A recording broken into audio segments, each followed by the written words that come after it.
Why, hello, hello, hello. What up, everybody? Welcome to this spectacle, FGC spectacle that is Fighter Academy podcast. I'm joined by my legendary host, Mr. Fchamp, Brian. This is episode 0. You know, we vibing, we chilling. What's happening? Oh, look at this guy. Look at him with the flower shirt. He's in Hawaii, but somehow he's in his motherland at the same time. I don't know how he does it. He's omnipotent. Isn't that the same? Because like the Philippines has 7,000 islands. It's an island country. You only have water, beach everywhere. Oh. So it's the same. Yeah. One day I'll be there. I'm gonna go visit, experience. Yeah, like I don't think I'm ever like excited. I told you already that I'm not ever excited to travel ever. It's like I've traveled already too much. Oh really? But you know what you're excited for? This podcast though. Oh, for sure. Oh, I can feel it. I feel it. Ooh. Energy in the room. So, you know, we're gonna let more people pour in, whatnot, and we will get into the swing of things. But thank you guys for tuning in on both sides of the stream. We appreciate you. We look to make some magic out of this. It's two great minds coming together. I'm gonna give something of extreme value to our glorious fighting game community. Yep. I am very excited always when it comes to producing anything, some sort of like consistent content, because consistent content is quite rare in FGC, right? It's rare that we don't really get to, we don't get to have that as much as we should in the FGC. Oops, so, hold up, there was like a little bit of bleeding here on the on my camera from my end to yours. Hold up. Second. Okay, here we go. I think that's enough. No, it's not enough. Oh shit. Oof. Oh, never mind. Okay, I'm just gonna do this. I need to put you just over the top. Yeah. Okay. Anyways, yeah. So, we talked about this podcast idea in your stream last week, right? Yeah. And he's like, you know what? We should probably do a podcast, man. There hasn't really been any podcast in FGC that's consistent. That's like the real motherfuckers. Feel me? Like you got a lot of like nice ones out there that's like good. Aside from like Yipes actually, but they're not doing it as consistent because Yipes is super busy and Chris Matrix. They're like my favorite. True. So like, yeah. So aside from that, nobody's really doing the covering part aspect when it comes to the podcast level. So like, I don't really care about the name. I just wanted to do something. Podcast talk about, you know, my perspective, you know, and your perspective, like, and I think that's really awesome because we have two different. We're currently in two different sides, right? Right. So like, I'm here in Asia. You're there in North America. So you're in the strongest region in NA for sure. Like the NA East is the strongest region over there, right? For sure. Yeah, I'd say so. Free. No doubt.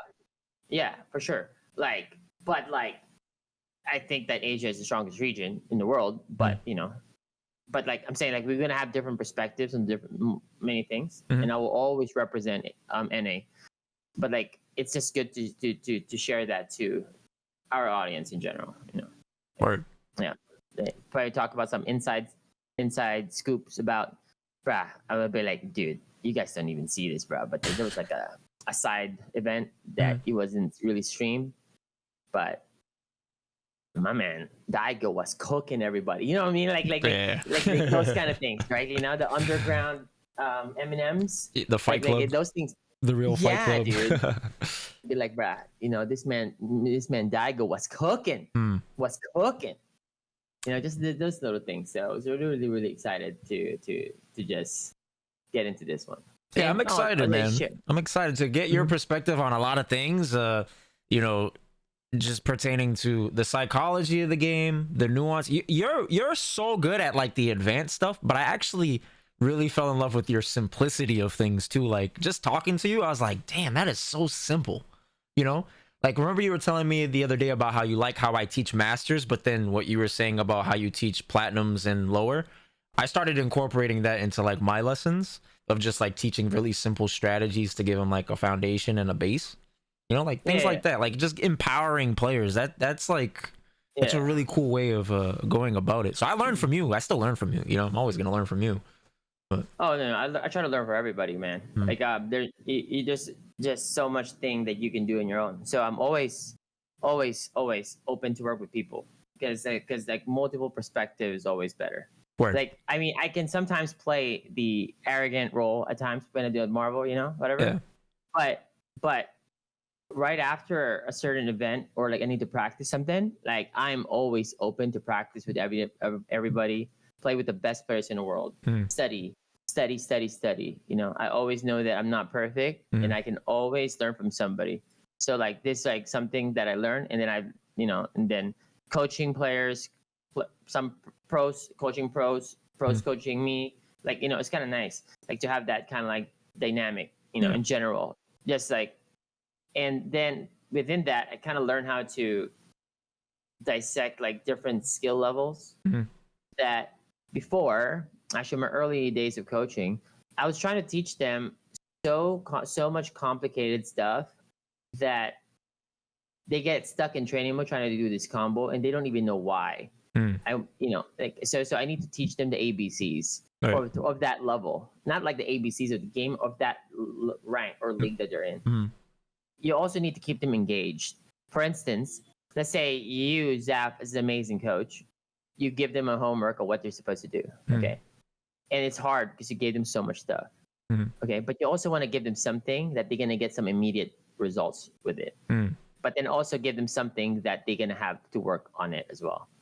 So they don't lose motivation from losing, because they're going to lose for sure. Yeah, it's inevitable. And then when they improve, and then, and then you move on from it. But they will always improve, but then you're gonna have to balance that aspect of it. Word. Cool. Okay, so today we're gonna talk about a few things. Talk about CPT, CPT NA East, right? It just happened literally like a few days ago. Yep. And also we're gonna revisit Street Fighter League NA finals, right? And we're going to talk about Street Fighter League Japan as well. Finals reaction. Obviously, we didn't get to watch it, unfortunately. Like, you know about that, right? It was like pay-per-view, right? Yeah, bro.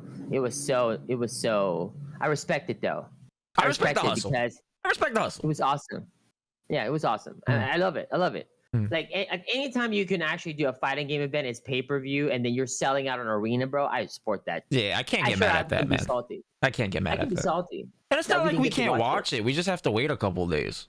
It's not like, some people are kind of like being super like entitled to it. It's like, bro, relax, A show, you know what I mean? Like show. we didn't get the tickets, you feel me? Like, so, you just get, so trust me, if I knew that you can just pay for it, I would have paid for it. That's like, they're not charging you more than $20 anyways.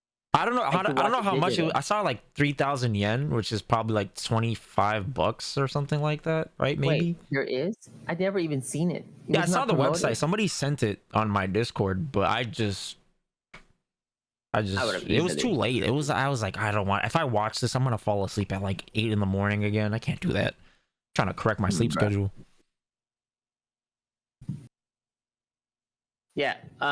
So I need to like. Okay, maybe watch those games once they go live. It's like those games are so nice because like the amount of high level stuff that's being displayed every day, it's just so much to consume. At some point, like let's say if I don't play for like 3 or 4 days, what happens is like I feel like I missed out on some new meta that's currently developing. I swear, I'm getting this like FOMO feel. Like, bro, am I missing out on some shit? Like, no. I want to see these timings of their parry decisions. I want to see this greedy timings they're doing. You know how like your opponent's like -3? Yeah. Right? Okay. But like because they threw a move that they're minus, okay? But now we can take our turn, right? Okay. But instead of us taking our turn with a jab or a crouching jab, we can take our turn with a, our low forward, a low, right? And then we hit them because they're walking back. Because they're minus, right? Right. We can also take our turn with a drive rush, take a turn with a drill, take a turn with a float, take a turn with all those nonsense, fierce, roundhouse, you know what I mean? Right. To create that opportunity.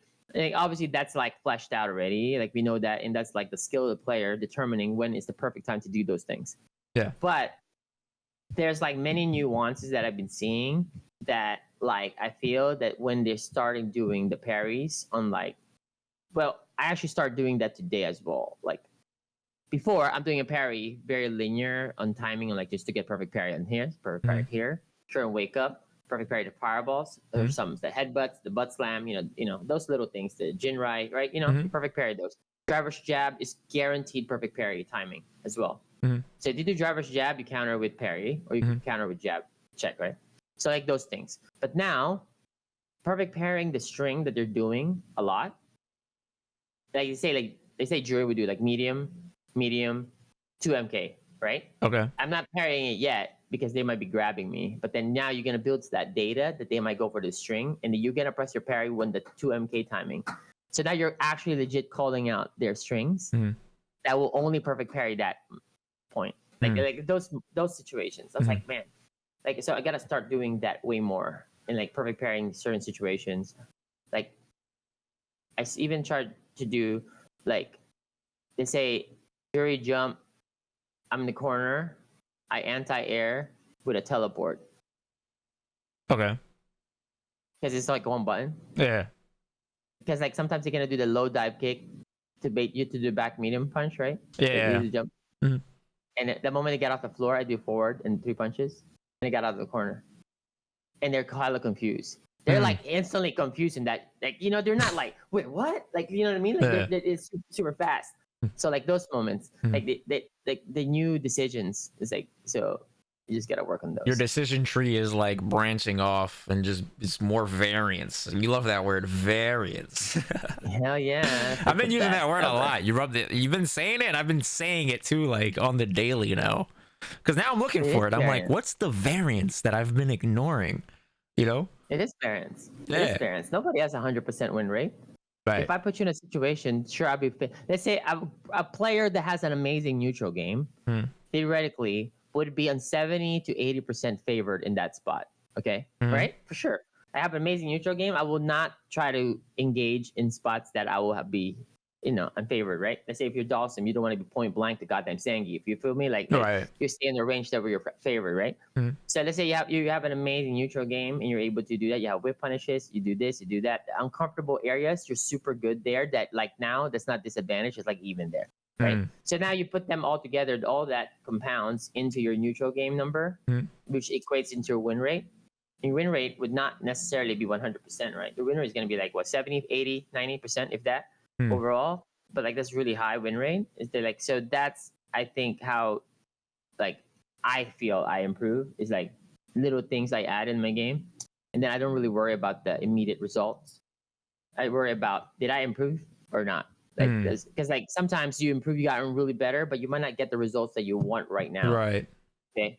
Like, I'm so serious. Like a lot of people were talking about this. I mean, we could talk about CPT NAEs, but like you know how like Punk lost, right? A lot of people are like thinking like he's not good or like you know saying some negative stuff about Punk and stuff. You know he has a few haters out there. I can relate to that because I had those things, but like. Do you ever think like somebody like Punk who's like super good but didn't get his results that he wanted, and to think of for a second that he's not good, you gotta be insane. Yes, I agree. That's foolish. That guy's one of the, if not the most skilled player I've ever seen. But the people that do that are people that project themselves onto the player. You know what I'm saying? Because they don't get better, because they lose, they attach the two things together, and then they're like, oh, if he's losing and he used to win, then that means he's washed up. It's like, no, that just applies to you because you don't try to get better. You're not actively growing every single time you pick up an arcade stick or a pad. You know? Yeah, for sure. Totally. Like also, there's like many different factors. Like you could definitely see it here in Asia. Like the amount of all the pros play each other every day, right? Okay. This to the extent, right? So let's say if I play, I will get to play with like 8 pros in a day, right? Okay. You know, we run many sets. Yeah, sprinkle some rank training, talk like that. Next day, it's a different set of them running back tournaments, whatever, side tournament, whatever. Like that, so that's what like Nephew's doing. That's what like the Birds did in Japan. You know what I mean? That's like standard. Okay, but like every single pro, I always say this: they don't have none of them dominant. None of them are dominant at all. Everybody loses to anybody to somebody that's pro level. They don't always have a good day. Yeah. And then the only player that's actually legit like consistent at like winning at like an 80 to 90% on their sets are the Birds. I always say this. Like everybody else are just splitting games with each other. It could be like Takedo, could be like Fudo, Xian, Shanghai, DCQ, BX Bout, you know what I'm saying? Polo King. Could be anybody here, bro. Me, fucking, you know, everybody. Nemo, all just exchanging games. Ipazan, doesn't matter. It doesn't matter. Like every day you're gonna see some new sets and this guy like this beat this guy, lost to this guy, beats this guy, lost to this guy. What the hell? Like back and forth, like tennis, right? Yeah. Like since now you can see a big sample size, now you can totally see the variance in the game. Because since all you guys are so close in skill, you were close in skill, right? But then somebody will be slightly better, but that slightly better is enough to sway like there is results a little bit better in that end. But in a bigger sample size, that's like gonna be super close. Nobody's gonna have a high win rate there, like at all. Like so that's like super insane to see that. And then their matchups as well, conditions of the day. Some players are just not playing good that day. So you just tack it onto variance too, because everybody will have a bad day. That's normal, you know. So do you think it's the Birds having a crazy high floor, or is it their capacity is just that much higher than everybody else's? What do you think it is? I think I've watched some of their games, and they've always been an amazing player. Like always, right? Always been. It's like, look, this is not the first hurrah that we've seen Big Bird cook or like Angry Bird, right? Right. Big Bird got second at Evo. That's a 5. Yep. Spinning tournaments. Angry Bird won the CPT NA EU finals. Yep. With Zeku. Did what we can now as a Street Fighter League, right? Like so they've been super accomplished anyway. So like there was nothing new about that. But there's a difference here. So if you are the actual innovator, which is like the how the game is played at the highest level, not the character. I'm talking to how the game is going to be played at the highest level. Yeah. Because they were the innovator, right? They were ahead of the meta. They knew exactly how the game was supposed to be played, and I felt that at Evo when I talked to them, when I went to their room and then we hang out a little bit. Like I felt that, and they were doing all the advanced stuff already for that time. So if you are the innovator and you're ahead of the meta, what happens is that when they keep playing the pros, since everybody's playing catch up, we're gonna try to figure out how to beat that. Well, guess what? They already thought about how to beat like the counter to what they did. So everybody's playing catch up. So unless somebody who has a new meta approach or tempo, whatever it is, it's the only time that can kind of like even the playing field. But for now, I'm telling you that they're just like better. Like they're better. Sure, they can lose for sure. Anybody at that level for sure. But like I'm saying, like they're better. Like I'm not scared to admit that. I'm gonna be like they're better. Yeah, I mean, well deserved. They worked so hard, and they're like super persistent, and you can tell they have a passion for the game too. So it doesn't surprise me that they're at the top right now. Super good, super creative. Yeah, amazing neutral game. I was like, bro, it's just insane. It's just insane. I feel like when I watch them, bro, like they're just so dynamic. Like that word. I've been really paying attention to like seeing when players that win, are they dynamic or are they just really strong at what they're strong at? But those two are really dynamic. I feel like they have a range, they have a spectrum of how they can play. Especially Angry Bird. When I watch him play within the same set, he looks like 5 different people. Oh yeah, that's the best. You can't have one style. You know what I'm saying? Like that's like so before the previous fighting games because like I've been part of like many generations already. Sure, I wasn't part of the older generations, older generations, like kind of like Daigo's era and Takedo's era, but so they had to adjust to more generations, right? Because they've been in the fighting game for so long. SF4 era, there was like one style. Every pro player had one style that they're really good at, right? You know what I'm talking about? Right? Yeah. SF4, it was like that. They have one style they're really good at. I'm not saying they're not versatile. They're absolutely versatile. They're all specialists. And then you got like Infiltration. Sure, he can play many characters, but he's still playing Infiltration style, which is strong neutral, a lot of whiff jabs, a lot of feints, right? Like backdash and amazing forward dash, jab jab. You know what I mean? Rotation neutral, super good. Then you got Momochi style, who's just like really really like a tank, passive, but like walking you down, doesn't jump, and just hits you. Everything optimal, you die. Yeah. Then you got Daigo, has a lot more heart. Then you got Bonchan, right? Super defensive. Okay. So everybody had a style. They got Pierre Barog, you know what I mean? Like everybody had a style. Okay. But then you got SF5. Since the game was like a little bit linear at the start, people need to add more styles now. So they were able to expand and do that. There's more information. So now you get to expand more styles. Like in Marvel, we had to have many styles. Okay, but in Street Fighter, before it was like you can't really. You have like, okay, I'm about to go in. Yeah, some people say that, old school. I'm about to go in like that. Okay, cool. Yeah. But I'm talking like an actual style, being dynamic in that sense. Yeah. So like Street Fighter 6 happened. The stream have seen this like every single like month or week. It's like, guys, I'm working on this new style that I'm, like every time you need to add a new style to your game all the time and to keep up with the pros, because sometimes you say you got the matchup down, but then you fight the matchup and then you end up like you feel like you don't know the matchup because you're using the wrong style, because his play style, the style that he's using for you for that day, just your style that you're currently using versus him is not going to work out. So you need to have, you know what, let me try this one. Right. It's like you have a new character, but like a different style, a new set of decisions that you're gonna play like a 5-way RPS nonstop. So it's like it's super fun, like to do that. So I think I have a 7 now. I'm working on my 8, but like I got 7. But when you fight like those guys like Angry Bird, Big Bird, bro, they would like one time they can be like Bonchan, you feel like you're super patient and slow, creeping like a Terminator. Yeah. And then all of a sudden it becomes Pierre Barog. In 10-second difference. I'm like, bruh. Like the way they change gears is so good. Yeah. So what do you think is the key of being able to develop that as a skill? Huh? Well, how would somebody go about cultivating that as a skill? Like an advanced player, somebody that's already linear, how do they become dynamic? What is the path to accomplishing that in your opinion? Okay. So, I'm glad that you said that, because because that doesn't apply on non-pros. It has to be pros. Right. Okay? For sure, because in order for you to be pro-ish level, you need to have a style that's super good, right? A style that you're really good at, right? Yeah. And then you get 2K MR for sure with that. Okay, for sure. 2K MR, a good, very, very very optimal one style. Okay, let's say you could be like super aggressive Ken, or you could be very passive Ken. You know what I'm saying? It could be anything. It could be a slower Luke, or you could be the super fast Luke, right? You could do any of those. It's okay, right? Yeah. But then, like at the higher echelon, at the highest level, they have many styles, right? The way you do that is you really have, at least for me, the way I develop style, I'm deliberately creating styles since the game first came out.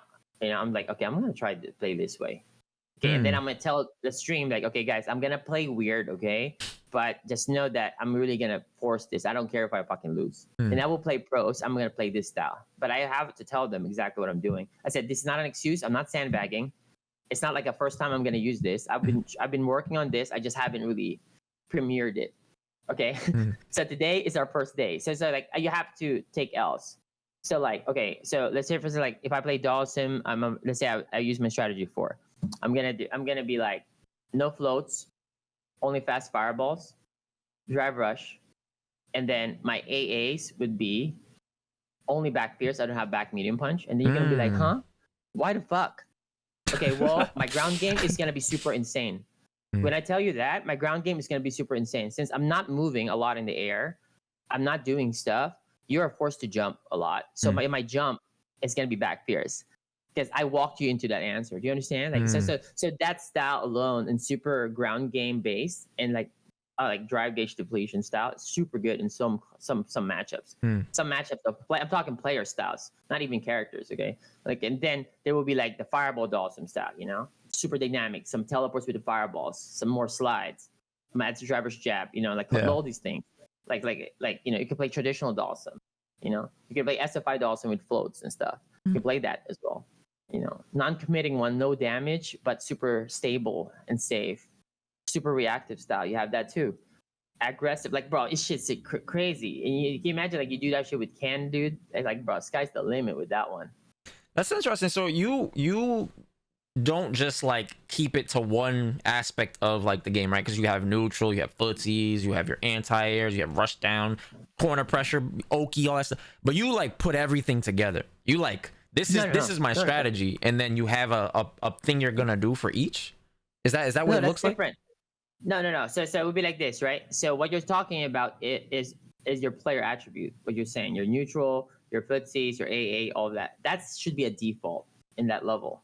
That's a default. You should have perfect of those to the best of your ability that time, right? You know, to the best of your ability, you should have perfect of those attributes. At pro level, you should have every single attribute. You might not be max of all of them, but you're gonna be max of some of them, and every other attribute, you're like damn near almost like 9 out of 10, right? Sure, right? But then you're gonna have some outliers who's gonna have like a 12 out of 10 at that one attribute. For instance, like let's say, give me an example. Let's say Punk's footsies. That's not a 10 out of 10 footsies, bruh. That's beyond that. Yeah. Because everybody on pro level got amazing footsies already, of course, right? But like Punk is better than everybody's 10 out of 10. Like, let's just like agree on that, you know? Right. Like if you get like the hit confirms on that, man, it's different. Okay. But like obviously there's other attributes of the game, your game knowledge, all this stuff. So those things matter. And then you have strategy. Within your strategy, then that attribute just goes on top of that, and then you run that strategy, which is the file that you've been working on. Okay. But it doesn't mean that you can't deviate from it. You still can. That's like your guide what to do for now, and then that keeps constantly evolving because you're constantly creating branches for it. Okay. Right. Like then you can still deviate from it, but then you create branches from that, right? Like that over and over again, and then within that you're actually creating more nuances and situations that you get started to notice more. Oh shit, against these kind of players, if I play this way, they actually do this more. And this is why you can start calling out what they're gonna do next a lot more, because you're gonna start like recognizing patterns to a different level. Because like the more you expand your brain on like many different strategies, the more you're seeing different situations that you've never seen before because you're stuck in one style. Right? That makes sense. Like, you understand? So let's say for instance, let's just talk about something super simple. Let's say somebody jumps and your AA is just back medium punch flame. For instance, just to make it simplify, all right? That situation will create not a random, but like a nuance. After the back medium punch, you cancel the heavy flame. They can do what? They can do EXTP. They can super if they do. Okay, might not be the smartest thing, but they might do it. Okay, or they parry at the moment they land, or they try to do DI, which is stupid. Okay, they do those things. But if they parry, they can cancel the parry into drive rush, which creates that weird scenario. Because they sometimes you want to press a heavier button after the flame, right? Right. Okay, so that creates that branch there. Or I'm not gonna press my button heavy. I'm gonna press a back medium kick slightly late, so just in case they overextend forward, right? Okay. But then what if they don't? They just whiff punish me. What if they jump immediately after? Like you know what I'm saying? So that creates that situation, right? Many. But then let's say you stop doing that AA. You start doing anti-air, jump back medium punch, teleport, jump back medium punch float, jump back medium punch fireball. You know the amount of like newer situations that will create from that, just changing one anti-air, it just creates a new set of branches. Then you're gonna notice different things. Oh shit, they like to jump here, right? And then you're gonna notice a different situation that will kind of resemble that, and you're gonna have like, oh shit, they like to do this at this. Then now you're gonna know. And then when you fight another pro that's super elite but never seen that style before, they're gonna go to their default comfortable decision, and you just basically own them automatic. Okay, but like that's just one AA. Okay, but like imagine actually having an entire file of strategy. Yeah. Can you imagine like how much stuff? Like, bro, I keep writing notes as I go when I play, and like, okay, I'm gonna do this. Like, okay, do this, like that. Like, it's like super fun to do that way. And like, and I don't mind. Like, they say like if I play a pro, and they're like, okay, you know what, I'm gonna play. Trying to talk to you today. I'm gonna play this style. I play like Santoro, who's like number 2-3 Rashid in Japan. It's like I'm gonna play this style, and I got fucking smoked. It's like, I lost so bad. I lost like fucking 3 straight sets that day. I was like, all right, next day I'm gonna invite him again. We're gonna run it back, the same thing. Okay, we're gonna do first to 3 times 3. All right. So I said I'm gonna use my other strategy. I smoked him. It was 3-0. It was bad. It was like a fucking. It was like the eclipse, bro. It was bad. But see, he's still just as elite. But like what I'm saying is like, since I changed my strategy, and my template was still the same, now I've seen more situations, and now I'm able to sort of adapt. That one I didn't really have to adapt because adapting is simple, straight up for me.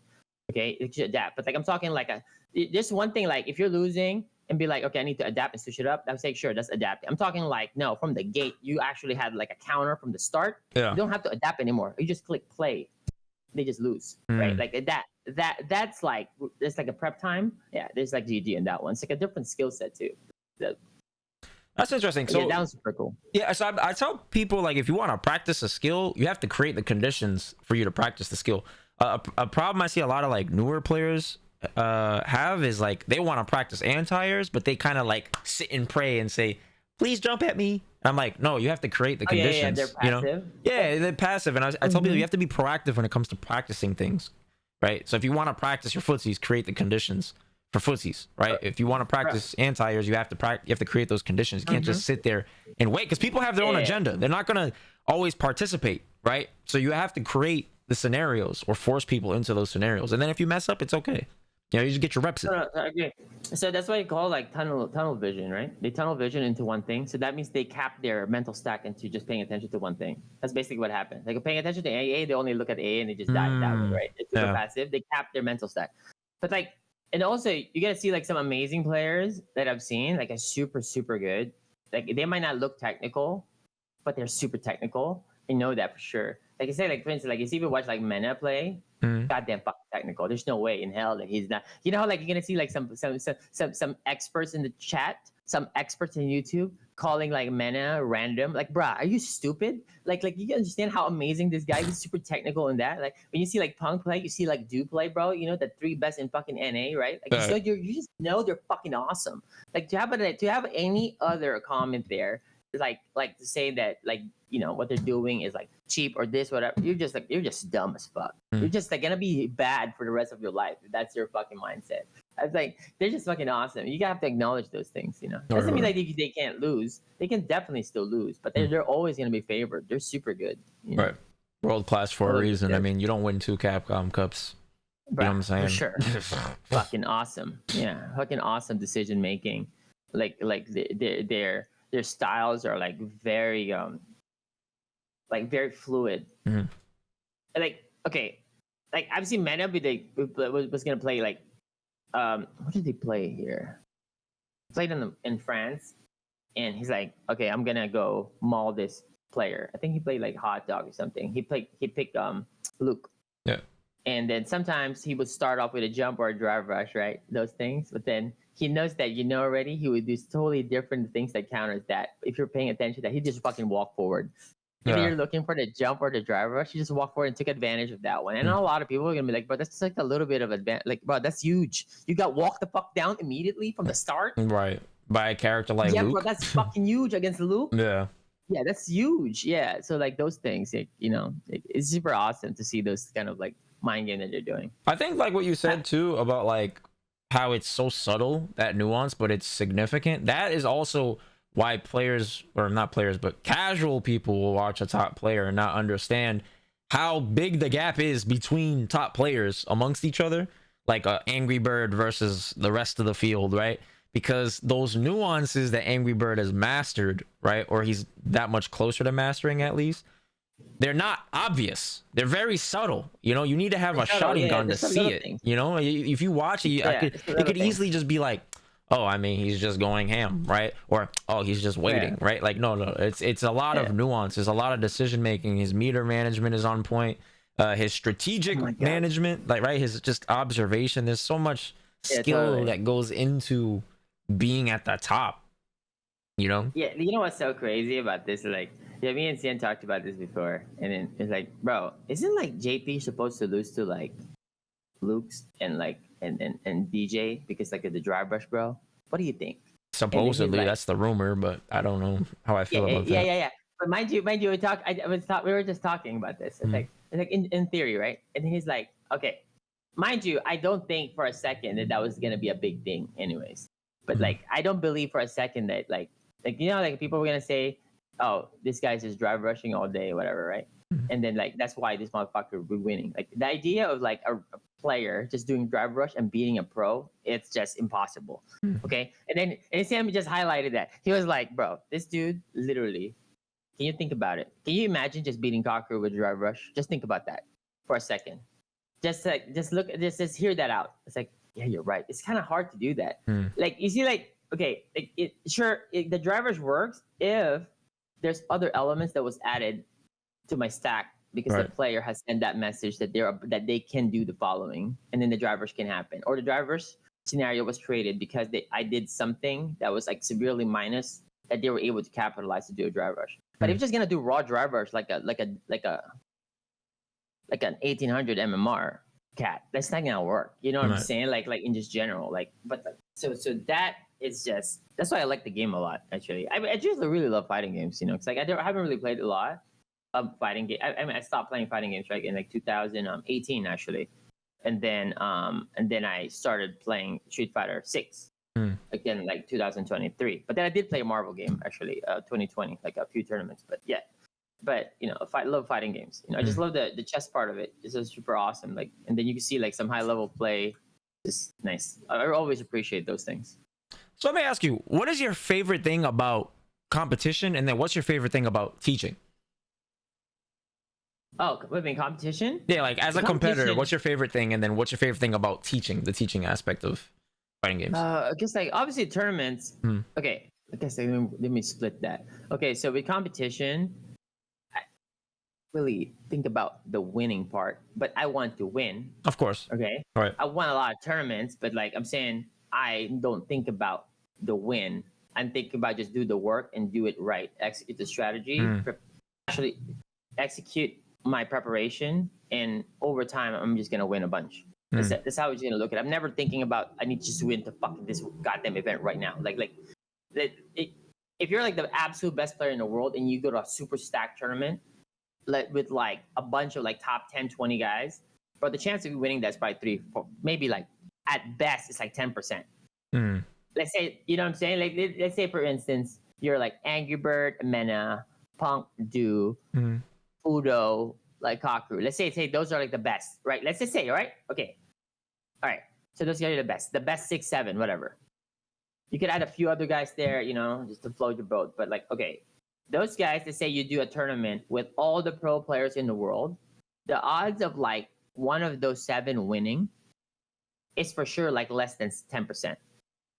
To say that outright they're just gonna win that shit like higher than 10%, it will be insane. Because look, you still have DCQ, you still have Kamago, you got everybody. You got Chris Wong, Gotcha-kun, O King. Okay, you got Nep. You know what I'm saying? You got so many. You got your EU, bro. Like that would be say the entire Japan, bro. Like you got Bonchan, Sako, all the Chun-Lis that are there, bro. There's no way you can say that. Like they have to play perfect, but they're favored for sure. Yeah. Like in the head-to-head matchup across the board, but like for them to win outright and say they're just gonna win outright, like bro, it's insane.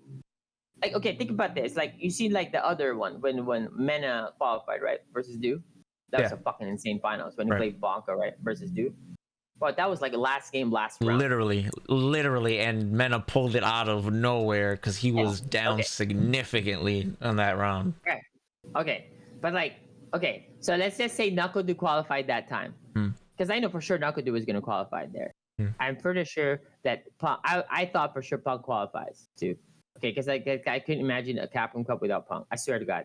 Okay, but like obviously it hit the fan because Mena wasn't able to qualify in the previous ones because he got seconds. Right. So that kind of ruined the timeline. You feel me? It's a different timeline. But anyway, let's say Nakodu won that already. So now you're going to have Mena and Punk, unlike the CPT NA East. That could have changed the entire dynamic of that tournament because like the Punk's preparation will probably be different or his mindset because it's going to be, it's not due anymore there. It's going to be Mena. But then what's Mena's matchup versus everybody else? I don't know. I'm sure he's your favorite, but probably not as dominant as Do versus everybody else in NA. Because Do's super dominant in NA though. I think Mena can dominate. I'm pretty no doubt. No doubt. No, you don't have to say that. Not saying can. I'm saying like reflect. Like he's had some like losses that you can chop up to just like bad days. Yeah, you know what I'm saying? Which happens to everybody, every single person. Oh, yeah, everybody. Yeah, totally. Yeah. But I I think they would be like equal. It's just that Mena hasn't participated as much. Totally, You know what I'm saying? So that's like sure. but that's why I would give it to Do just because of that. Yeah, I'm saying like we don't have to discuss who's like more consistent, Yeah, who's of course more not. godlike. We don't have to that. Yeah. Both are given. Okay, it's like what I'm saying is like I'm talking like with the NA region East. Yeah, right. Like Do is like more dominant than Punk and Mena in that region across the board, not by a significant margin. I'm talking by a little bit, I'm talking like a sprinkle, right? Because that's like the gaps that they have are like so insane. They're ahead of everybody else, right?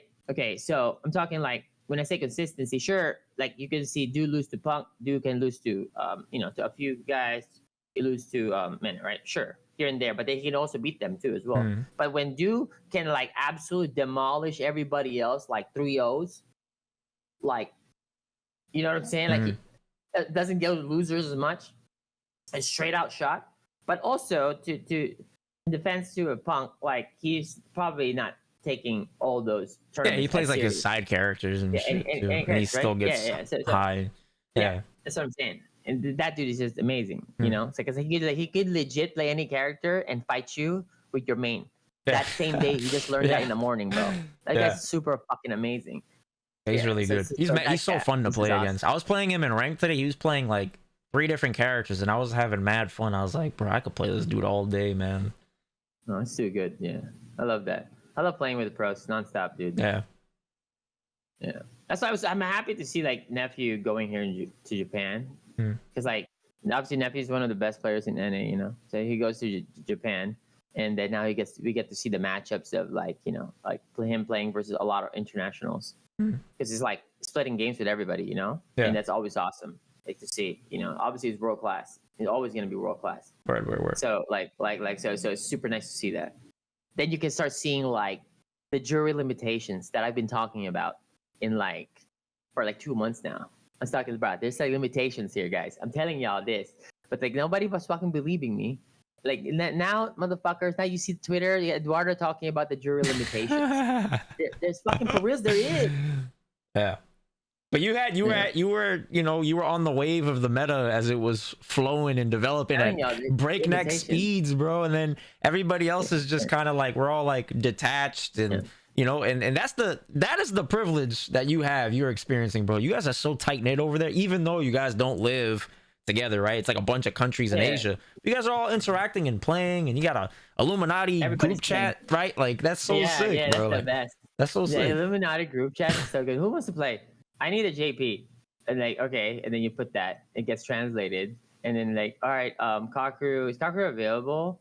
And then Kakeru will reply, I'm not available. But then you're gonna have some volunteers. Okay, Nemo's available. Nemo, can you play? Like, or you say, do you get those backups to play with? And that's not really like a nerf. You feel me? Nah, like, not at all. It's a lateral move. Okay.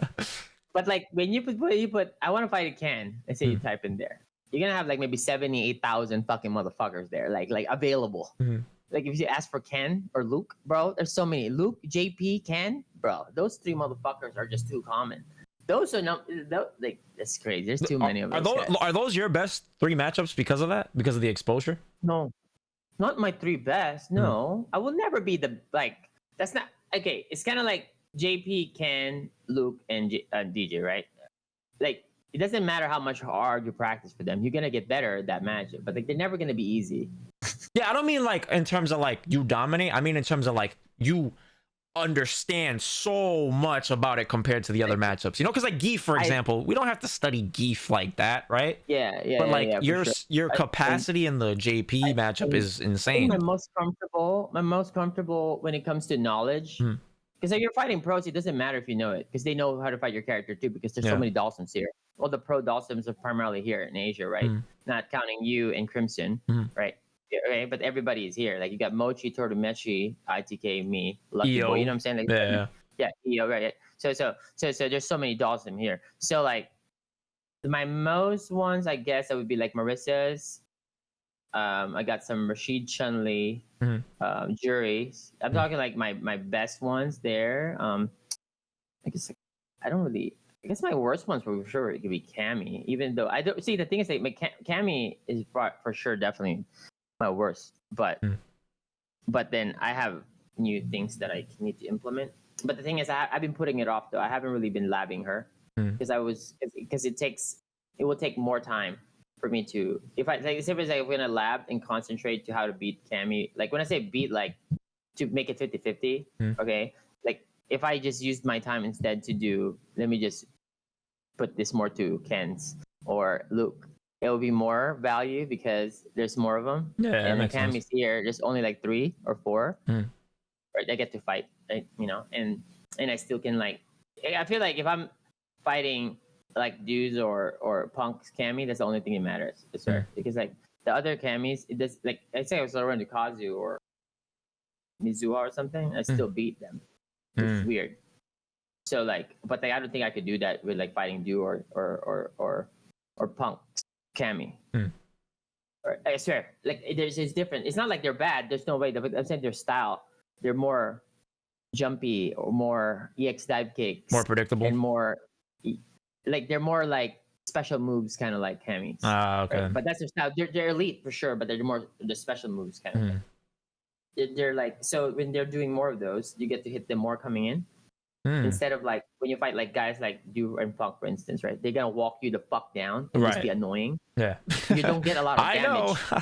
You know what I'm talking about, right? Yeah. They don't get a lot of damage. You actually wish that they're just random. Yeah, I would love it. Can you just be random? Dude, can you be random? Please. Be a scrub?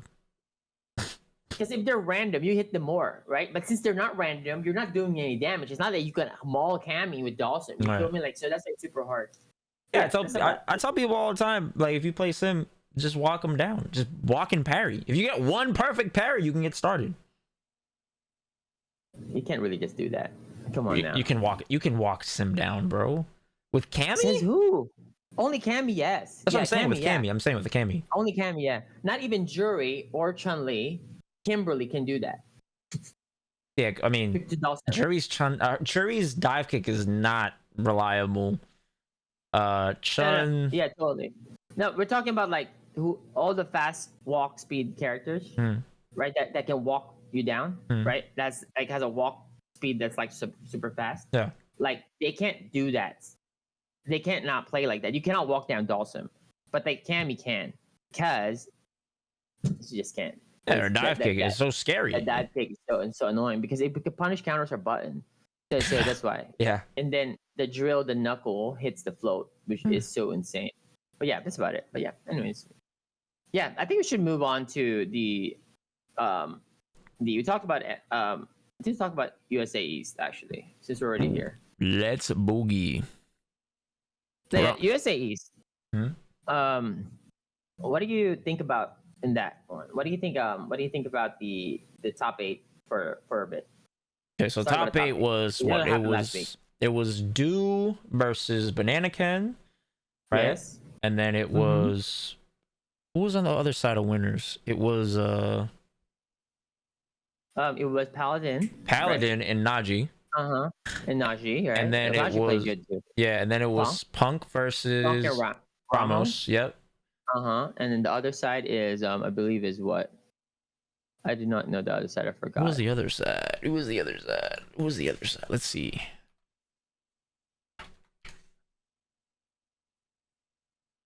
And Flux Waves. Yes. And Kami. Yes. That was when he did the wake up jab and the comeback. Yeah, that's insane. Stressful. Oh, man. I can't believe that's actually a style though. Like actually that's the weird. That's like the I'm not weird, but like that's the most like different style I've ever seen. Like after like watching or playing all the JPs, that's a style like bro. That style is just different. Talk about like I don't know. It's just how do you become consistent with that style? You know what I mean? Like it's like he's like mostly like he's flipping coins too. And like it's quite consistent as well, which is kind of like. To be fair, he played Mika, bro, so his brain is already in that realm of play. You know what I'm saying? So it just makes sense. But like I get hit by that. I will get hit by that. The wake up jab into fucking command grab. I get hit by that. So that's like still unique and nice, you know. No, I'm Yeah, not it's gonna surprise. That's the type of stuff. Yeah. Those are like the guerrilla tactics Mena told me that work against top players. When you're really Yeah, that work. solid and you do that stuff, that's like That works. that will completely just throw people off. Yeah, you don't expect it. That one will work so much. You know why? Because when you fight JP, right, most of the time you want to shimmy, right? You want to shimmy because you're worried about the amnesia, Right. or you're worried about he might do parry. You know what I'm saying? Right. Or he might do jump. So if you shimmy beats all three, or essentially has an advantage against all three, right? But if you do wake up jab into command grab, you're cooked. Because you're not looking for that, like yeah, and like, then the sound it makes scares me. He's like, I'm like, what is this? Dead. Why is he glowing? Yeah, so that's good. Nah, not hating in that. That's just like, oh god, that hits for sure. So the tournament was very interesting. Punk was sent to losers by Psycho, who's one of his Psycho close friends. Yeah, so Psycho is one of the better Kimberlys in NA East, right? Is that Punk's like friend or something? Yeah, they're pretty tight. They live like around each other and they've been friends for years. Oh, okay. So both friends play each other, who probably knows each other's play, and then Psycho takes it. So I think that's nothing wrong. That's like it's pretty standard, right? Yeah, he was playing really good. He was playing really good. Awesome. Even Punk said it. He's like, yeah, there's nothing I can really say. Like, he just played it really good. Like, he's anti-airing. Like Kimberly with the Tatsu. Like, how often do you see Kimberly's anti-air with Tatsu? Oh yeah, no, that's awesome. Bro. So imagine that, especially on somebody like Punk. Punk is not telegraphed. He doesn't really telegraph his intentions. Oh, totally. So for you to anti-air with that move is like, okay, you're definitely on your A game today. You played really solid. It was a good set. It was a great set actually. It was very solid on both parts. And yeah, so he squeezed that one out. So then Punk got sent to losers, runs it all the way back. Meets up with Ramos. He slaughters him. It was pretty convincing. Ramos did really good. He beat me actually. He beat me pretty convincingly. What's Ramos' character? Modern Chun-Li. Wait, you lost to Modern Chun-Li as Dawson? I lost to Modern Chun-Li. I am not happy about it. Yep. No. How bad did you lose? I just lost. I tried doing stuff and I just kept getting hit. And I was like, I don't know what's going on. So you got hit by the Hassan shoes. I got hit by air legs. Like a lot. You tried to AA? I would just try to like poke and he would just like do it raw and neutral and stuff like that. And I was just like, what the hell? And I'll try to like do like situations into throw. He was doing wake up air legs. And I was just like, oh, you guys wrong that too. Yeah, so I was but you should not even be in that spot too, because like, okay, you gotta also understand you can't play the Modern Chun-Li the same way you play Chun-Li, right?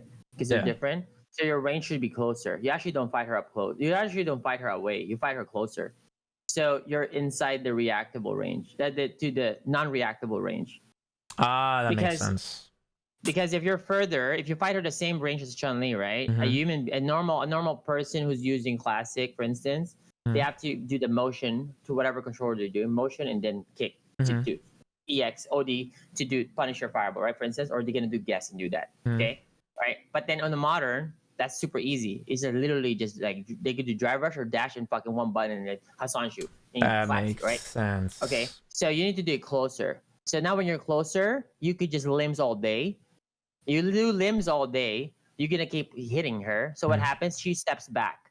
She walks back. Because she wants to create that range, you start walking forward. Now she's cornered. Now you just box her. It's super easy because also, even if you're in the corner, her offense is so shit because she doesn't have stance.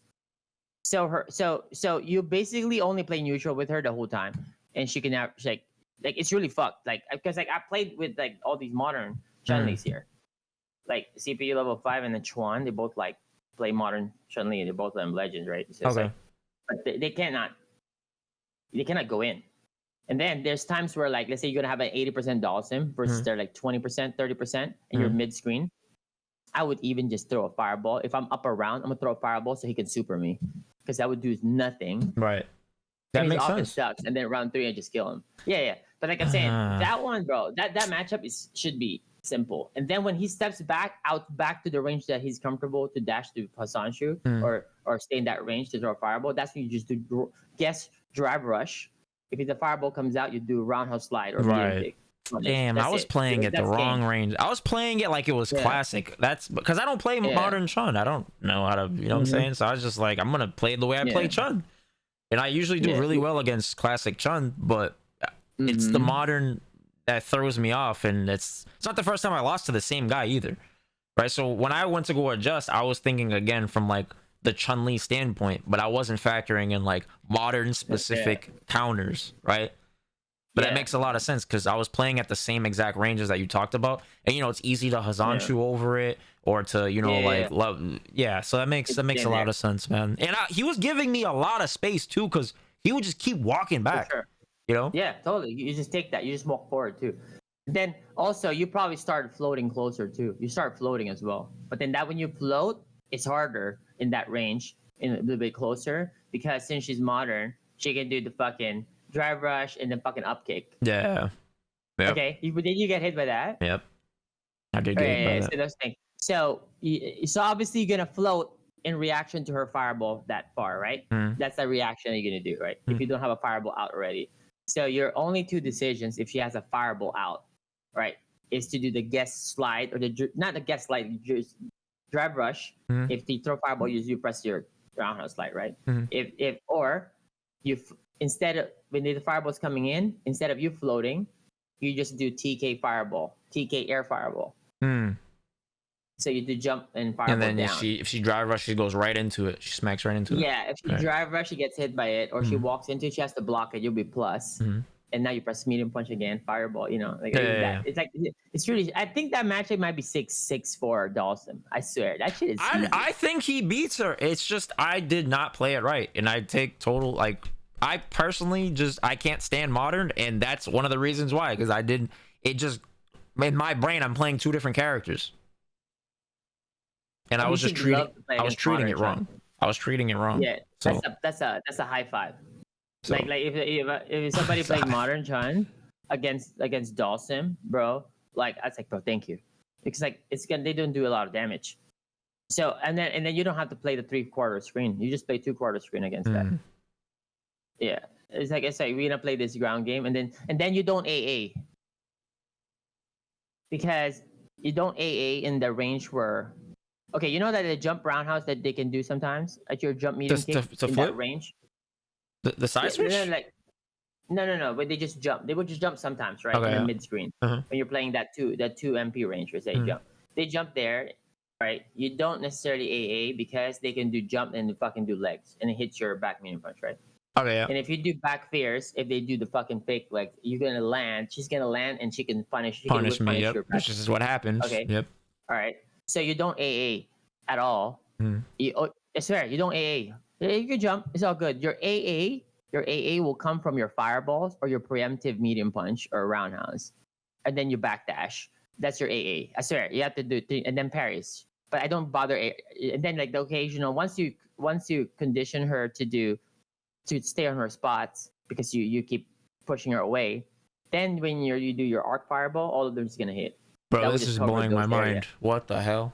But yeah, I'm saying like, because you played it the same, but it should not be the same. It should be the other way around because it's a totally new matchup that's like should be free. But that's like a simplified version of that. That's a style that you could just do. Wow, that is insightful as hell.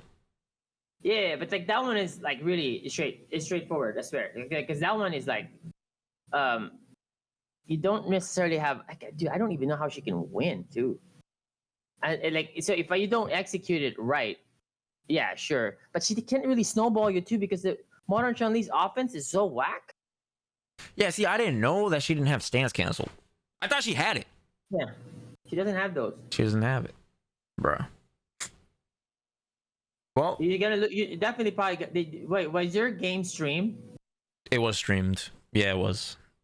Oh motherfucker, I'm watching that. Oh god, right please don't watch it. I just want to watch it so I can fuck you up. God. Wait, what's that? Zaferino versus. Oh my lord. I feel like I'm about to get scolded by my dad, bro. Wait. How come I can't see it? Oh, maybe it's on Twitch something. Which Twitch is it? Do you think? Can you give me what Twitch is it? It's on mine. It's On the Whatever Happens Happens, that was the name of the broadcast from Saturday. Oh, Whatever Happens Happens. That's the name of the broadcast. Yeah. Or is it on? It's not on Capcom. No. It wasn't on a stream. I didn't even make top 16, bro. I drowned in pools. You know, and then the way I lost in losers gives me an aneurysm. I lost because my level 2 super dropped. Like they just I don't know what happened. That shit was mad weird.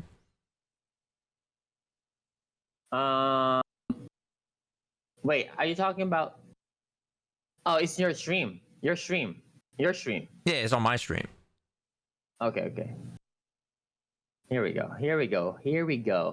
Hold up. I think, how do I do that? Like this. Here we go. When was that? Here we go. 3 days ago, right? Yep. Actually, you need to share it to me. Share the screen. I need to. Okay. You share it on your end. Okay, let me do that.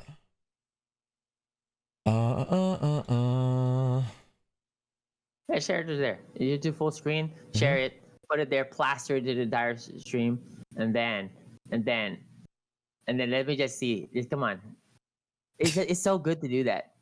Okay, let me know if you can see it. Losses. Huh? Let me see if you can see it. I can't see it because I haven't shared it yet. So I have to go to Discord first, actually. Yeah. Do you share? Yeah, I'm sharing it now. Hold on, let me That's you versus Najee, though. Yeah, no, I have to fast forward it. This was ranked. Oh, ranked. Okay. Yeah. But share it on. Yeah. Hold on. Can you see it? I shared it to the Discord. Yeah, I can see it. Okay. But is your stream seeing it? Yeah, they can see it. Okay. Oh, Second. All right, go ahead. I mean, like, okay, yeah. Let me see this. Brother. Brother. Yeah, what's that? What's up with that? Yeah, see, look at what you do. See, that's so bad. Oh my goodness. Why do you fear? Oh, brother. Oh god damn it, bro. What is this? You don't have to pierce. Go back there. Just a second. The first start. Oh. Seriously. Okay. Okay. Pause. Okay. Resume. Resume, and then pause immediately. Yeah. Here, after this. Yeah. Pause here. What's up with the flame? Pause. Yeah. What's up with that? What's up with the flame? The flame? Well, okay. So the flame is because they like to do the autopilot fireball, and I just want to scare the shit out of him. I like scaring people. You know, like. Okay. No. I'm saying, okay, that's good. They have a thought process. Okay, but then so you beat that. Okay, but if they do a Sanshu and jump, what happens? I get washed. Let's look at the reward. Let's just think about this. You do a call out to do what? To hit a fireball. Yeah. Okay, you're gonna do what? 800 damage or something? Oh, yeah, okay, cool. That's barely. nice. All right, but then if they hit you, what happens? You're in the corner. Yeah. And you take what? 300? Okay. You just decide to yourself if you think that's a good investment. Anyways, continue. And so now you whiff. Okay. You whiff. Now she gets to throw a fireball now. Okay. Pause. You whiffed, right? Okay. You whiffed the flame. She's now going to throw a fireball, which what you were trying to stop to begin with. Correct? Yeah. Okay. So now your fireball is out. Your reaction is to do what? Crouching fierce? You can't do that. You see what you did? Right, because it traded and it hits me meaty, and then just rewind 2 seconds. Well, I'm telling you. I don't think on Twitch you can rewind it other than 10 seconds at a time, but no. But like pause. Yeah, after this, pause. Yeah, pause. Resume. Yeah, here. Pause. Okay. Why did you do that? To beat the fireball? I mean, that's right. Like, I should have did heavy slide. No, you can do You can walk in medium slide. You can parry this one. You can float. You can float, then tell TP back and do fireball. Okay. Anything but this at this start of the game, at the start, because usually from the light fireballs, that if she gets this out, because she cannot get this out usually. I'm telling you, she rarely can get this out. She has to throw OD fireball to stop you from jumping toward it, because you're gonna get hit on the way up. So when you do like jump, like try to float or drill to do it, you're gonna get hit on the way up. Or if you're trying to react and do fierce, if they do OD fireball, you're gonna get hit because it's super fast to travel, right? Right. But like, so this one rarely happens. But when that happens, bro, it's like that your reaction should not be doing the fierce, unless they're like dwindling down with like their drive meter. But anyways, for the burnout. Okay, that makes sense. Yeah. That makes sense. Okay, but anyways, yeah, you're supposed to have a fireball out against her. Okay, now that you're cooked. You're cooked there, for sure. I'm getting cooked. Double dash, fucking dash. Okay, so now here, this is like, there's nothing wrong here at this point. Like you're here, like that's okay. I can see that. All right, because you might throw a fireball. That's fine. Like this is okay. You made some defensive decisions that just didn't work out. Okay, you try to jab, cool. Counter hit. Okay, cool. Fine. It's first round. Nothing wrong. There's nothing wrong with it. After that, you make some choices. There's nothing wrong there. I'm telling you, because sometimes you're gonna be correct there. Sometimes you're gonna be, wrong. Right. Okay. Nice. Okay. Bruh, what is this? Stop. Like, what is this? What is that fierce, bro? Think about the repercussions. Think about it. Okay, this is good. Okay, bait. Okay. Yeah. Yeah, press preemptive. Okay. Okay, now you're good. Okay, what happens now? Like, see how much you lose there in the frame advantage there? Yeah. Okay, you're supposed to control. Okay, cool. Okay, I like that. Modern Chun-Li, yeah, burnout. Yeah, like that. I should have jumped strong. That. I trolled. Yeah. No, but it's good. No, that's good though. You're cooking it. How do I blow this round? I definitely lose this round. I 100% lose this round. I don't like that. I don't like that charge fireball, bro. You're asking to just get barbecued. Against Modern Chun-Li, bro, she can be cute there and do some things. But like I'm saying like right now it's okay for this round. It's fine. But I'm saying like that's like because you're losing control there too. But it's okay. So you need to throw fast fireballs against her after it. Oh, heavy. Yeah, I don't do heavy. I didn't realize how fast his fierce fireballs were until like a couple weeks ago. Because I usually use like light and medium, but heavy is really fast. So when you do fast fireballs, it's to gain control of the tug of war of the fireball game, right? Right. So when you gain control of the tug of war of the fireball game, she would have two decisions there when she's away from you. Is she gonna keep up with it, or she's gonna try to evade it by parrying or neutral jumping, whatever it is, or stop that, or throw an OD, right? So you're creating a situation for her to start, to do something, right? Right. But if she decides to keep doing the fireball stuff, now you're getting data. Now when you throw the light fireball and then another light fireball, now you're gonna see when you tug of war fireball, you're winning. Now that's when you get your driver's roundhouse punish counter. Right. Under fireball attempt clash, right? And now you're gonna get your driver slide as well. But anyways, but you keep pressing fierce, just minus 11 on fucking block. That's gonna lose control. You're not supposed to press fierce against her. Do you remember when I told you at the start of this, when I told you like, did you press medium punch in the roundhouse? Did you walk forward? Because you're supposed to control. If you're pressing fierce, you're not controlling. Fierce is supposed to be a counter to if they're doing some buttons that try to stuff your other buttons that you're doing to stop them. Right, in general. I'm not gonna lie, I die a lot because of. I'm not gonna lie to you, bro. I die a lot because of fierce, man. You shouldn't press that there. It's supposed to be a tool that you use if you get the download on their micro walks or their button timing to stuff your normals that you're throwing more often in general. But it shouldn't be a B&B poke because what is it? The reward that you get from it is so small to what you could. It's a round ending situation. It's like, come on, Chun-Li, fuck me right now. Okay, continue. Oh man, that is funny as fuck. Okay. Yeah, that's fine. Sometimes you're gonna be wrong there. Okay, cool. Yeah, it's okay.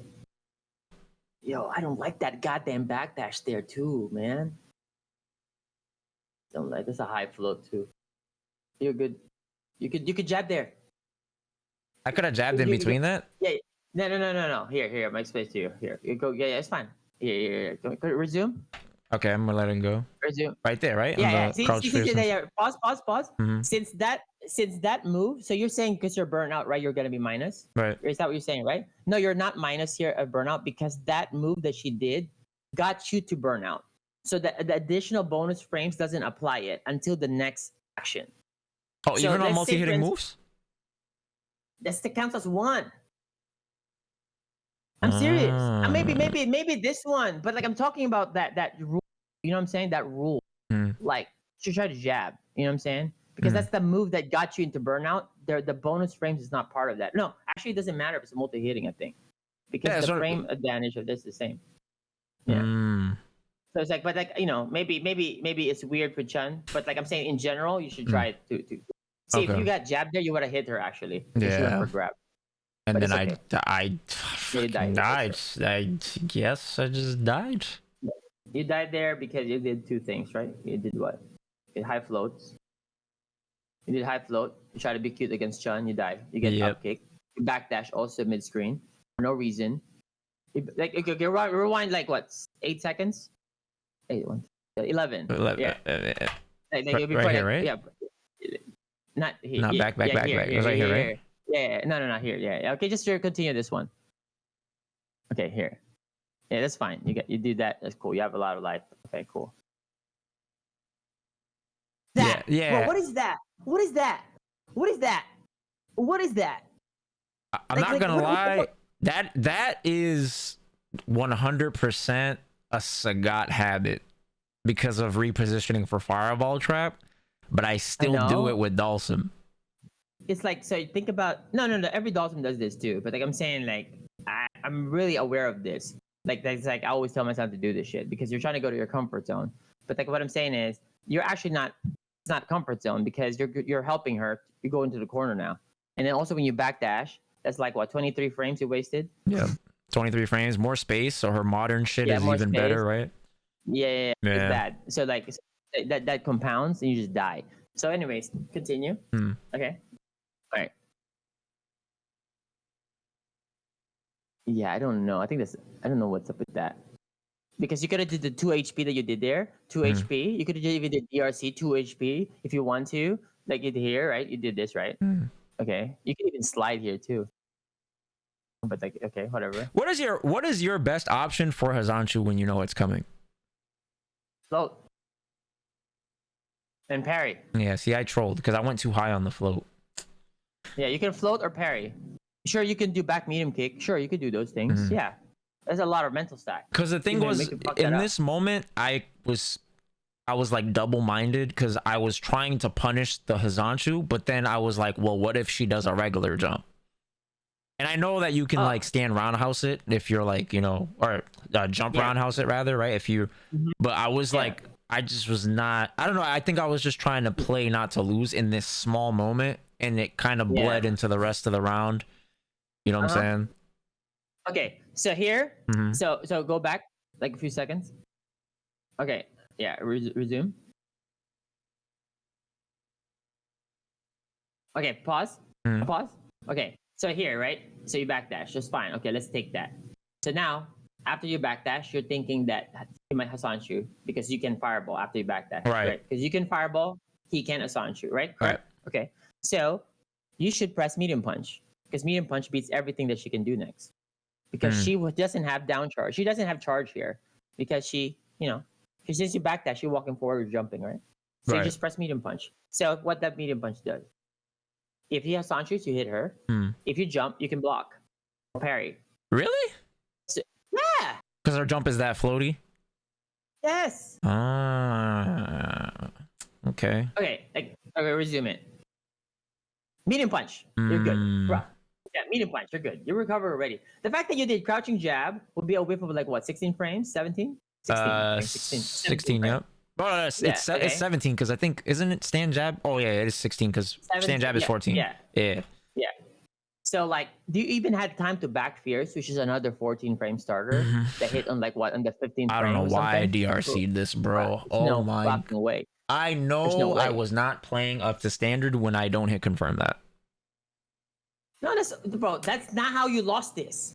Yeah, but I'm saying it's a decisions. symptom. It's not the reason. It's a symptom. Like it showed my mind was not there.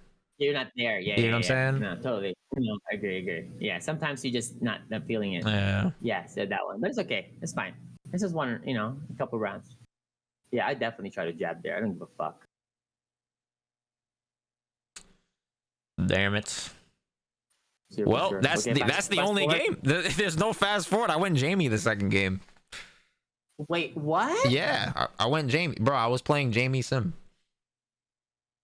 I was not confident in my sim there. I was like, bro, I could have beat him here too, bro. I just messed up.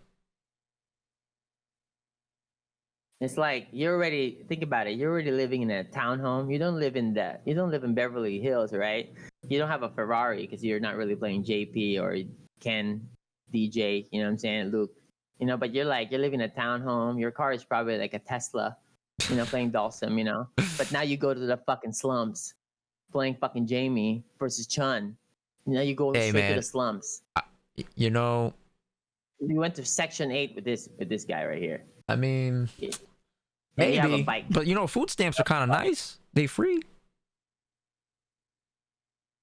Tough crowd. Were cooking there. Yeah, but it's okay. All right. Okay. Okay, that's it. Yeah, but they, now you know what happened there. That you could have done better. You want to see how I lost in losers? How triggered I am? Look at this. Yeah, let me see. This got me so mad, bro. Oh my goodness, look at this. Who's this? Let me rewind. Wait. Pause. Wait. Who's this? This is Fatality Falcon. Okay, first of all, I'm not gonna look at his MR because there's some players who's super good that's not their representation of their MR. Mm-hmm. Is this guy better than his MR? No, I'd say he's at that range. You know, DJ does help elevate, but he's been getting better. He's been getting better. Yeah, and it's a hard matchup for sure. But definitely even then, just look at this, bro. Oh, you dropped it, bro. Yeah, you dropped it for sure. Yeah, man. Yep. GG. You can teleport there. I teleport there. I take the hit there. Teleport. I teleport. Yeah, it's fine. What are you trying to tech Did there? You see that? Wait. What are we doing? Oh my god, bro. Okay. Why did you tech there? Here. Because I thought he was gonna back throw me, but I should have just jumped. Right. Yeah, I should have just avoided it. Okay. Anyway, so now you got out, right? Look. Why did you? I know that. No, that's not what it is, bro. No. Why did you jump there? Like, this is what I'm trying to tell you. This is the situations where why did you jump? Okay, look. Okay. Okay. Pause. Uh-huh. Pause. Okay. He did sweep and then drive rush roundhouse. He just got it for free, huh? No, he did. I definitely gave that to him. I was not comfortable. I was so fucking irritated that I dropped the combo and I just did not reset my focus.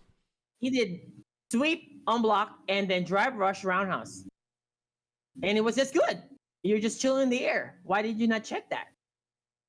Okay, first of all, you don't even have to press any other button there but crouching jab against him. Like that situation, right? Just jab, check, right? Because you can't really afford to press medium because he might randomly DI. I understand that. So that's how you do. You press jab or shorts. That's it. But if you want to press 2MP, you might be worried about the jump short, right? Yeah. You know, those things. But like I'm saying that, so you just do jab. You wait. So just in case he jumps, he dies to background house, right? Right. And then if you drive rush, you do crouching jab to jab flame. That combos. You win. GG.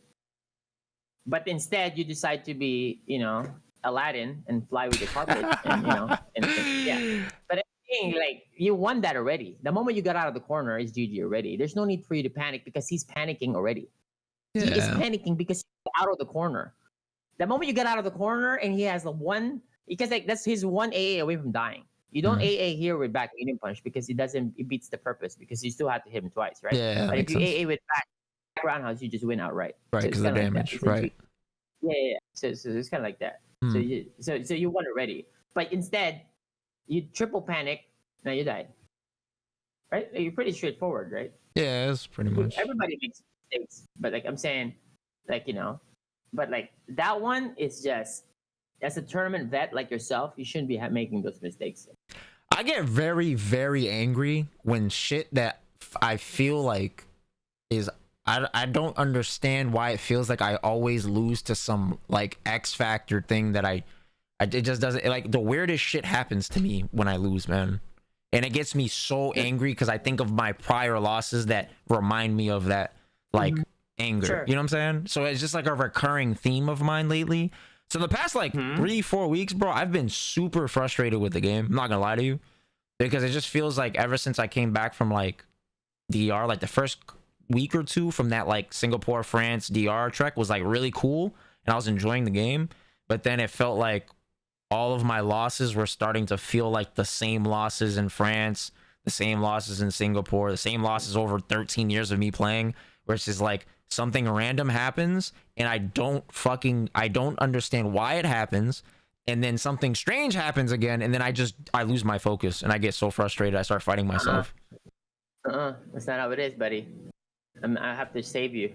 You can't think like that. I can't, and I don't like thinking like this, and it's frustrating. It's very clear what happened here. Very clear. I highlighted to you every single thing you're doing. That's not necessarily the game or anything else. You're going to the Twitter people, okay? The YouTube experts. You understand? like you can't let those motherfuckers because those cats they be like that for a reason, okay? But what I'm telling you is that the reason why you lost there is it's a lot of decisions. It's like what, 8 decisions in those games? 8 decisions.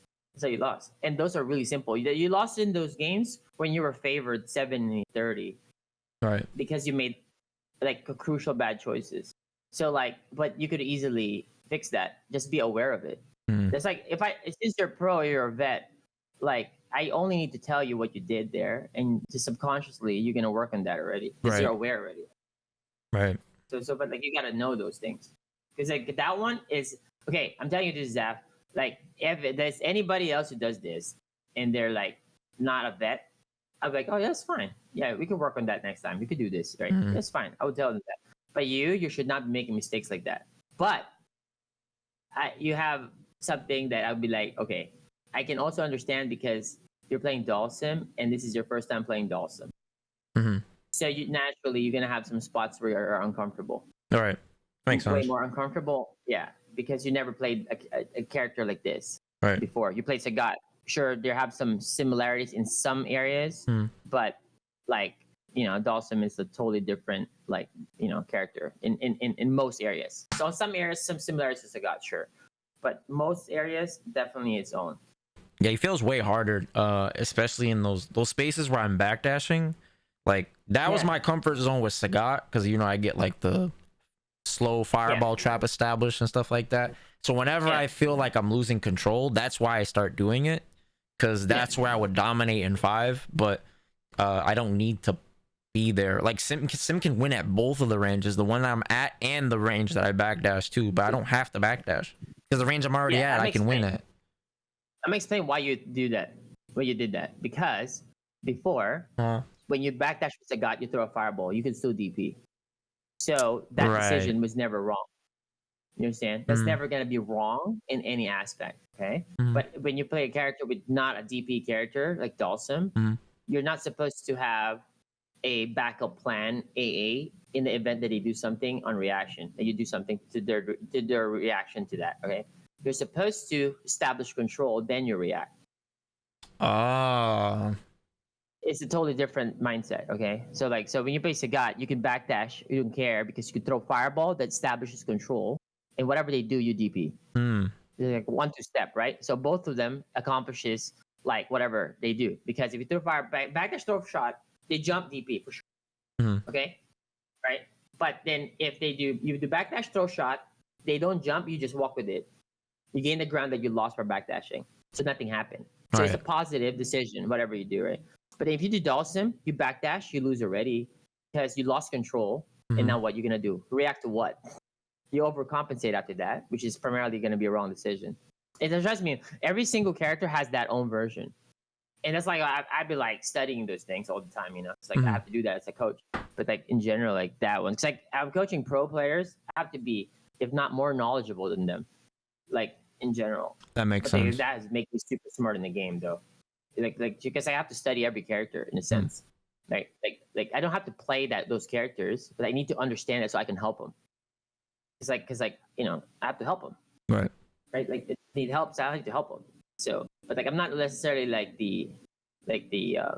say I would not tell you, I would not sugarcoat stuff. I'll tell you how it is. It's better that way. That makes sense. Thank you, Ryan. That makes so much sense. That makes a lot of sense. Yeah.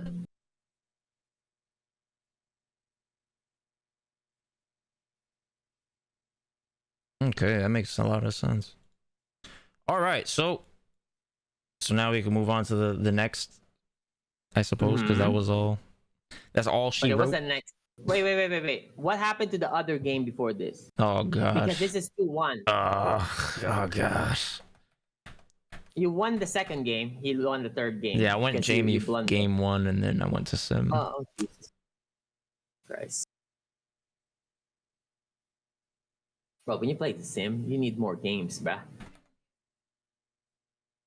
If you play Jamie, you could just play Jamie. But if you play Dawson, you play Dawson. Oh, dude, oh my god, here we go with the fears. Okay. Okay, just resume this. It's okay. Let me see this first round.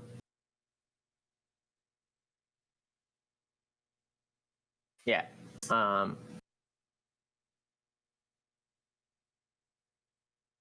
Oh, nice. He grabbed, nice.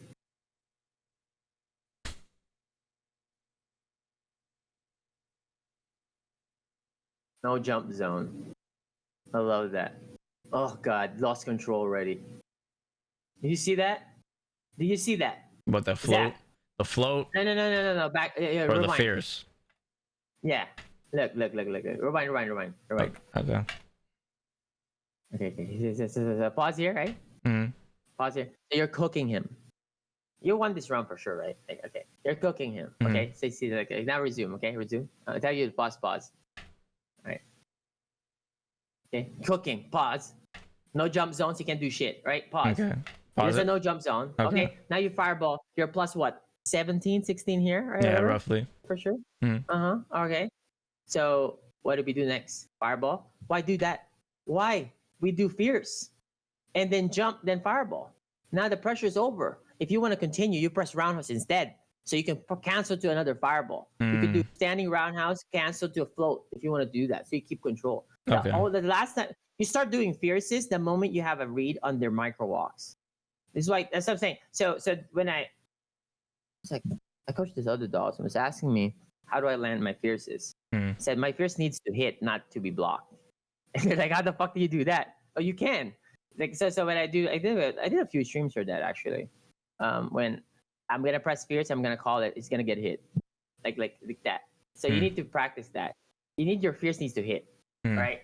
So you need to pay attention to how they parry the fireball initially, how they walk to get to the certain range. Did they walk, parry, block, walk, then just shit like just chill.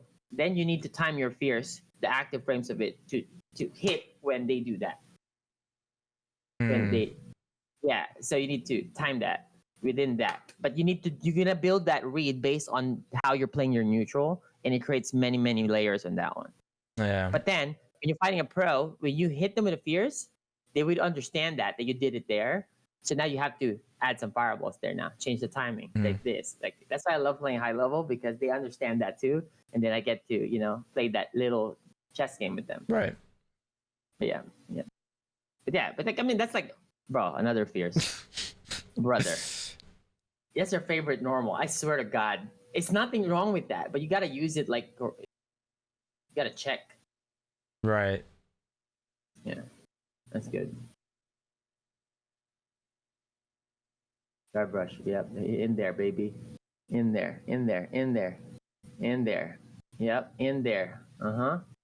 there. Yep. Smother him. Yep. Slide. It's okay. It's GG. I should have slide, yeah. In my head, I already had the jump float committed. Yeah. It's okay. It's okay. You play that good. I love that jab. Oh, punish. Nice. I love that. Easy punish. Good. Can never be wrong with that. You're trying to close. Oh. You are the floatings. You gotta walk instead. Oh, that's a good drill. Nice jab instead. I don't do that actually. I don't know why. I don't think it's bad. I just don't do it. I don't know. You cancel to teleport? Did you cancel? Nice. Oh my goodness. You are so fancy. Nice. Dead. Bruh. You're dead. You're dead for sure. Why did I miss that? Why not just do roundhouse? That's what I said in my head. I was like, bro, I was trolling.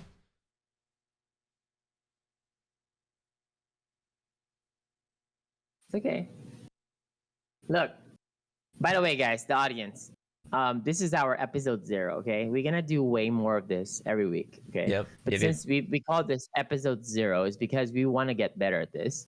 So we kind of call this episode 0, right, before our pilot, so we can gather mistakes and stuff and areas that we can improve on, that our future weeks are better. So we can have many guests as well. We're gonna invite all the pro players that that you guys like. You can invite them. All right, so we can have guests. So I'm gonna talk to them. Me and Zaf are gonna watch the replay with those cats and analyze those things. Be like, bro, what the fuck you doing here? Are you a bum? Like what I mean? Kind of like that. That's gonna be awesome. What the fuck you doing? Be awesome. Oh man, you guys enjoying hearing me get scolded by Papa Champ? What do you mean? I would love to get that kind of shit. I'm enjoying it. I wish somebody can do that. I wish somebody actually would do that. Somebody I do that to enough. myself. No, I actually do that to myself. I'd be writing some notes, be like, "You're so goddamn stupid, Ryan." I would do that. And I'll put why, and then I put that because goddamn stupid. Why did I do this? I'm gonna read a few of them. Yeah, why did I not punish the DI after I did Telly? And I backdash like a little bitch. You know what I'm saying? Like this. like that. Okay? My AA was wrong. Why did I do that? It's like I asked myself that. But it's kind of like how I X those mistakes so I don't have to so I'm still gonna make them, but it's gonna be significantly less. Let's say if I make them like 1 out of 100, it'll probably now be like 1 out of 150. You know what I'm saying? Kind of like that. And then it'll be like this. I even write this. I backdash 4 times? What the fuck? That's for me. Yeah. I'm only reading this. I backdash 4 times? What the fuck? And then I had to rewatch that video. I was like, why did I backdash 4 times? Oh, wait a minute. I'm trying to close. But why did I backdash 4 times? Yeah, it's not really one hit away. Yeah, so anyways, I had to tell that to myself. Did not optimize a burnout situation. I'm not talking like the up fireballs, but improve some of this Oki stuff. Add this layer. No, play 14 games with no anti-air. I didn't tell that to my stream, but I told it to myself. But I didn't anti-air. But it's I don't necessarily need to because if I say that, it's gonna look like an excuse, right? So sometimes I'm gonna play weird, but I don't have to say it all the time because I don't want people to say I'm making excuses. But when I'm just playing rank, I don't care if they're fucking 2K MR. I don't give a fuck. Did you see how I tried that setup you taught me with the blast mid screen? Which one? The blast mid screen? Yeah, that's just too good. It's too good. It's too good. Bro, look at this. Good. Oh, it's greatest. So good. I trolled with the punish though. But... It's okay. That's okay. But it's the thought that counts there, bruh. Yeah, true. But why are we floating all the time, man? Yeah, I don't know. Bro, how do we lose this there? Oh yeah, you dropped it here. Look at how delayed it was. That's supposed to be the fastest thing in history too. Oh my goodness, bro. That disgusts me.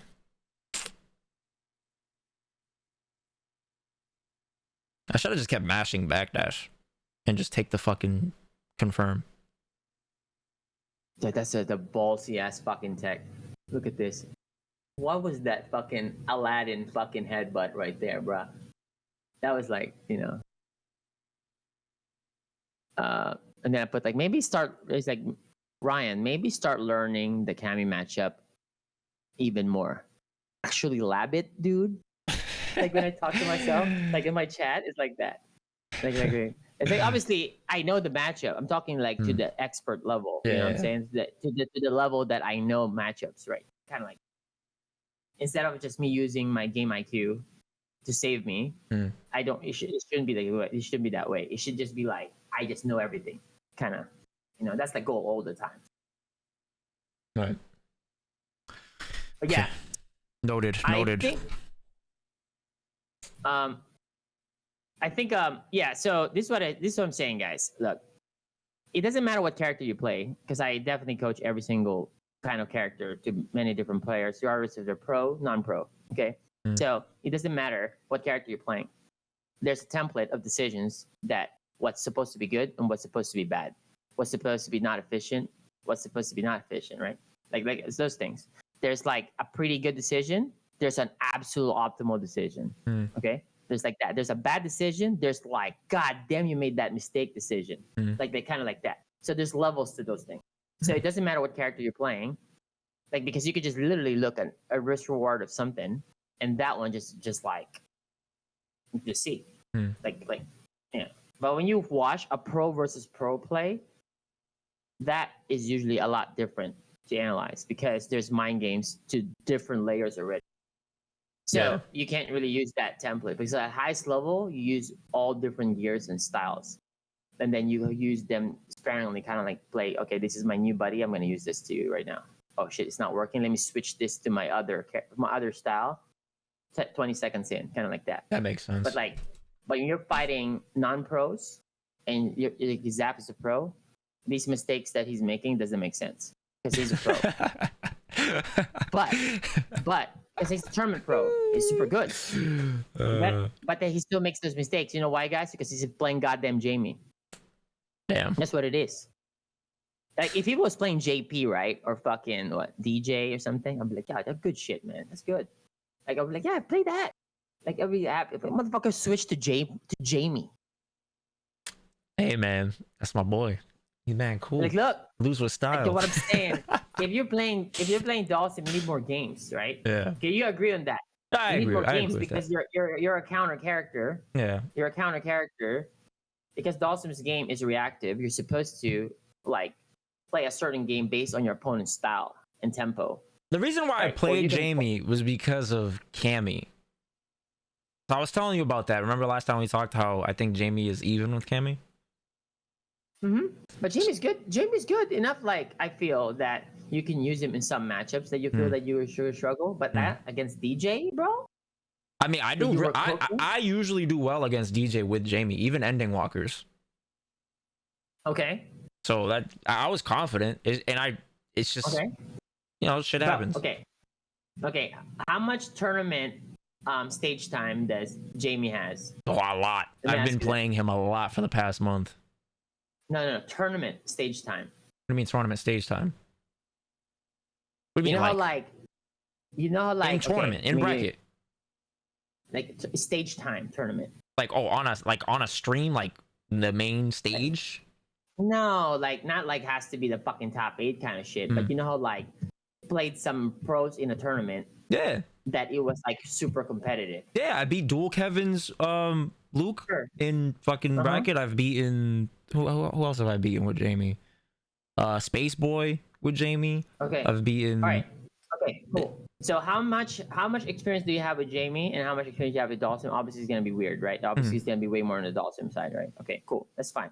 But what I'm saying is this: those are pros. You gain experience for them. How many times have you played Jamie versus players that you should beat, and you played Jamie in a 2 out of 3? And then you switch to Dawson after you lose one game, or vice versa. Oh, I don't really switch to Sim often. I'm not gonna lie to you.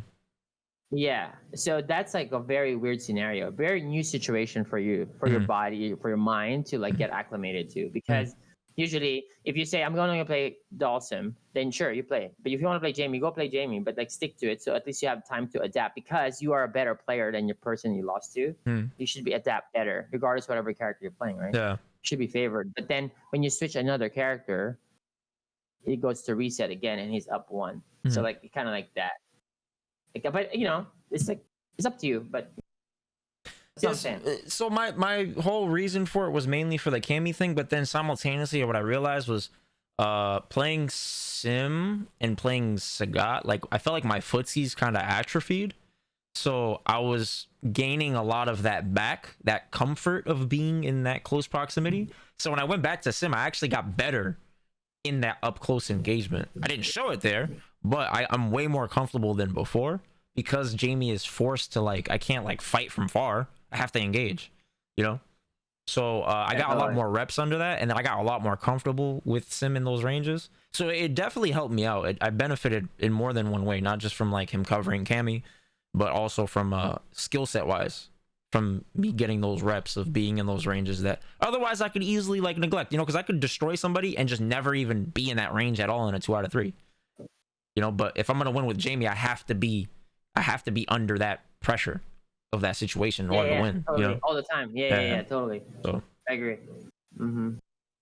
Yeah. Okay. So we have that. And then so on our next episode, right? So we need to gather more and more some better topics as well, and then we're gonna have a guest on our third episode, right? And then maybe we should ask some audience what do they like to know more.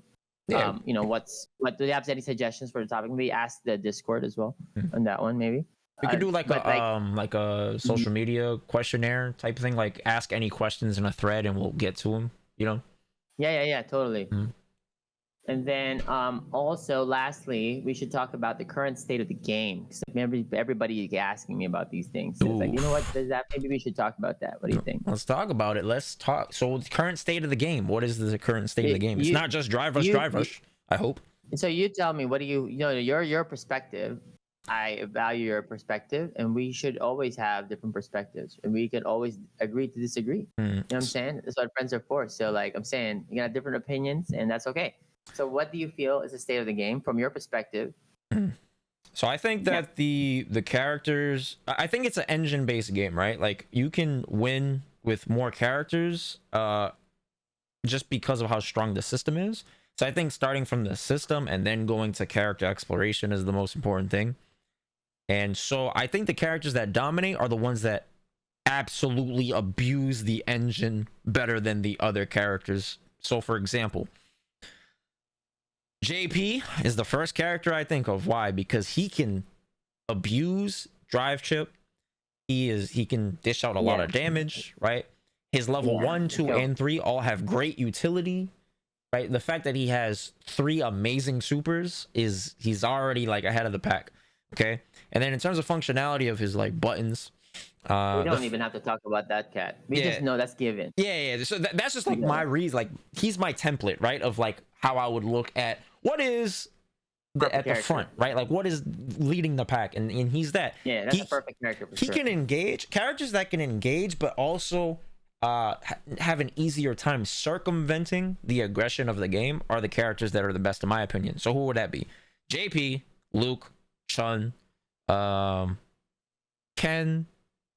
DJ. I think those characters. I think those 5 clearly can play both sides of the spectrum.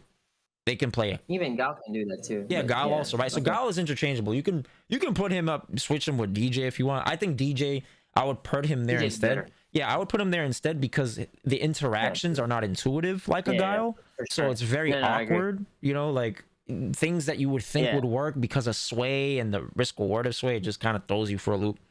But yeah, those characters, those 6 characters, I would say for sure, they are ahead of the pack. Simply because they can play both sides of the spectrum. They can be aggressive. Their aggression is rewarded with amazing Oki, drive chip scenarios, damage, meter building, right? Those characters are separated. And then everybody else does like aspects of that. Not everything. They do like, you know what I'm saying? That's the tier list part of the game. Yeah, for sure. Like, but to me, I look at it like differently. Because to me, there's the tiers, and that matters to a certain extent.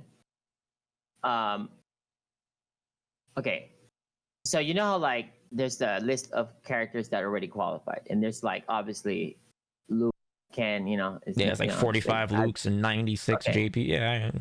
Yeah. So okay, so that's a little bit actually not the true representation of it in that sense, because since they had so many different regions that has an auto spot, and then they have their own world warrior for every spot, and then the top regions in the world has the same amount of spots as the not as strong regions.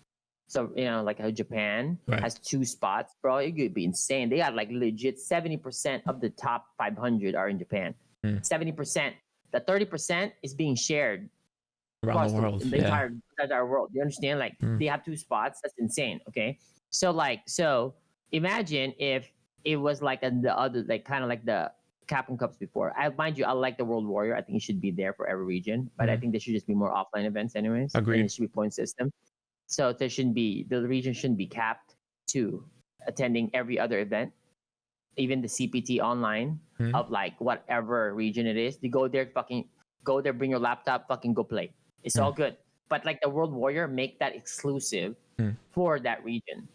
Okay, like you know what I'm saying? Like, so I think that's awesome. But like, I think that in general, if that was the case, you're gonna see like how the qualification process. You're gonna see like many more of like. I don't think there's gonna be that many of Luke's. I don't think there's gonna be that many of like those characters that's being presented right now. Because now you're gonna see more JPs for sure though. But like it's gonna be like a little bit more mixed. Because if you do it that way, let's say for instance you got like Kobayan, you got Itazan and Snake Eyes. So the 3 Zangiefs, right? Okay. And they enter tournaments. They say they place win. In the course of the whole year, they're gonna garner enough points for sure because they're super fucking godlike and consistent, right? So there's gonna be 3 Geefs representation, at least 2 minimum. Right. It's gonna happen to Dawson. It's gonna happen to the other specialists of the characters. Okay. And those guys, the specialists, if you're just a regular Joe playing JP, fucking Luke, and whatever, real regular, like regular almost pro-ish, like you ain't gonna qualify at the end of the year just being regular. You feel me? Like that's not enough. Because you're talking like a huge sample. I'm talking like the whole year. Yeah. Like how consistent are you? Are you like, you know what I'm saying? Like kind of like that. Yeah. Okay, like kind of like how the Capcom Cup start qualification was before, right? So I think like that's like the results would have been totally different. But besides all of that, like I think the state of the game, I think it's perfect to me. I feel like the game is the best first year of any fighting game has ever been that I played. It's every single Capcom game that's been out, it's been by far the best first season. Every single Capcom game, the first year has been trash, but Capcom has been so good at fixing them. Okay, like and so for instance, like SF4 was trash vanilla, but we played it because of that. Okay, and then like they fixed it a lot, you know, throughout and became like a masterpiece, right? They did it in Marvel 3, vanilla was shit, and then Ultimate. They did it with Cross Tekken, was super trash, but then they fixed it. But then since there's still Marvel 3 and SF4, people didn't want to go back to it anymore. But they actually fixed it and made it a good game. Yeah. All right. They did it with MVCI. Okay, but then MVCI, Capcom, it obviously was released. It was shit, but then Marvel pulled the plug, and then so Capcom can continue to fix it. So MVCI never got the chance, and that was really sad. That's why I quit the game. They did SF5 as well. So like, if you think about SF6 right now, it's the best fucking first year we've ever had. When it comes to state of the game, the balance of the game, I think the game has been like fun, awesome. Staying in Asia, getting to play the best players in the world on a consistent basis, and just play world class guys nonstop. It's just super awesome. And and then all these things that you hear on Twitter, people will complain about. It's not being complained here because there's counters to everything. Just think about everything that GP would have should be an option, should be a decision. But that option or decision would have a direct counter or situation that was better for you to deal with it. Okay, so some of the more abusive stuff, some of them, not all of them, actually becomes a lot easier to check or beat.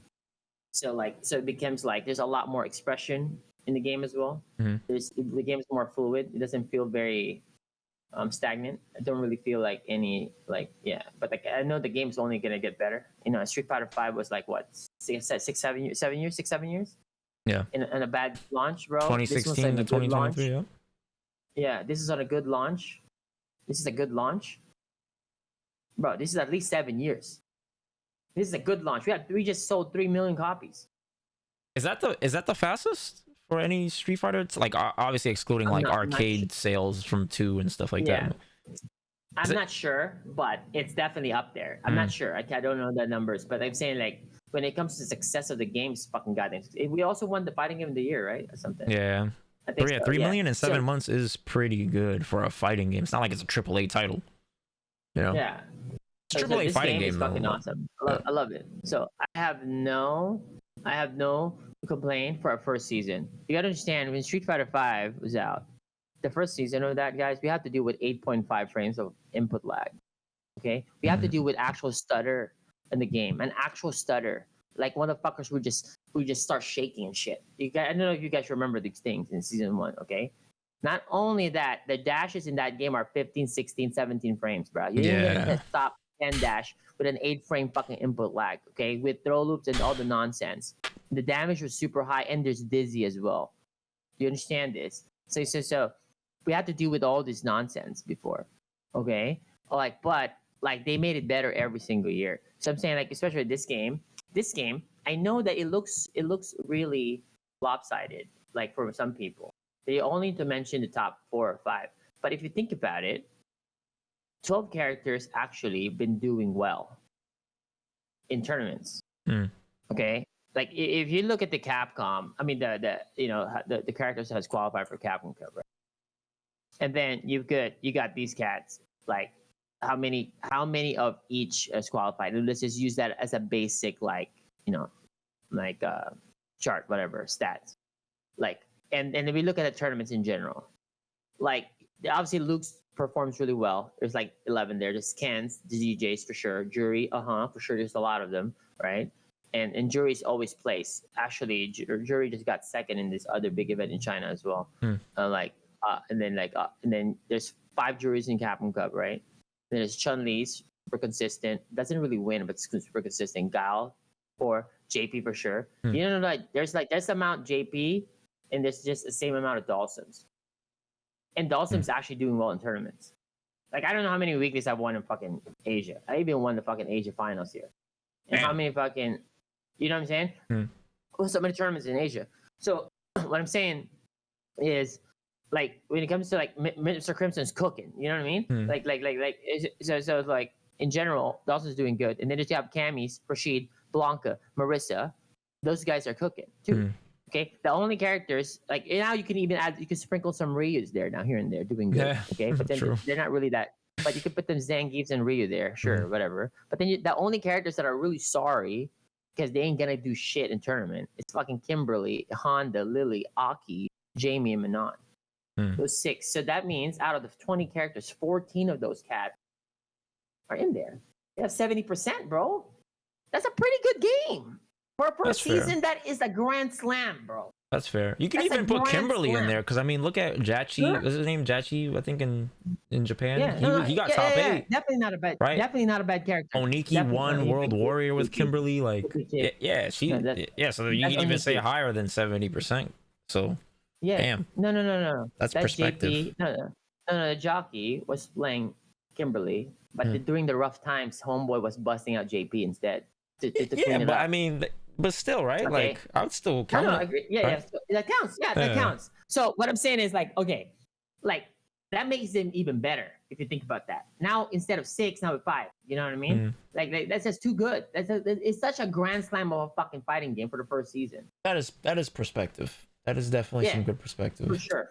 Yeah. It's like I'm not saying like that's like, facts, you know what I'm saying? But like it's like from my perspective, my opinion, I think it's the most grand slam ever comparing to my experience with all the fighting games that I played from the Capcom side. Yeah. It's by far the best. Okay? By far. If like I'm gonna tell you this, I would have never played this game. Okay? If we had this online, the infrastructure, everything about this, the training mode, all this, put in Marvel 3, bruh. I would have never even touched any sort of Street Fighter. I would just play that shit. Okay?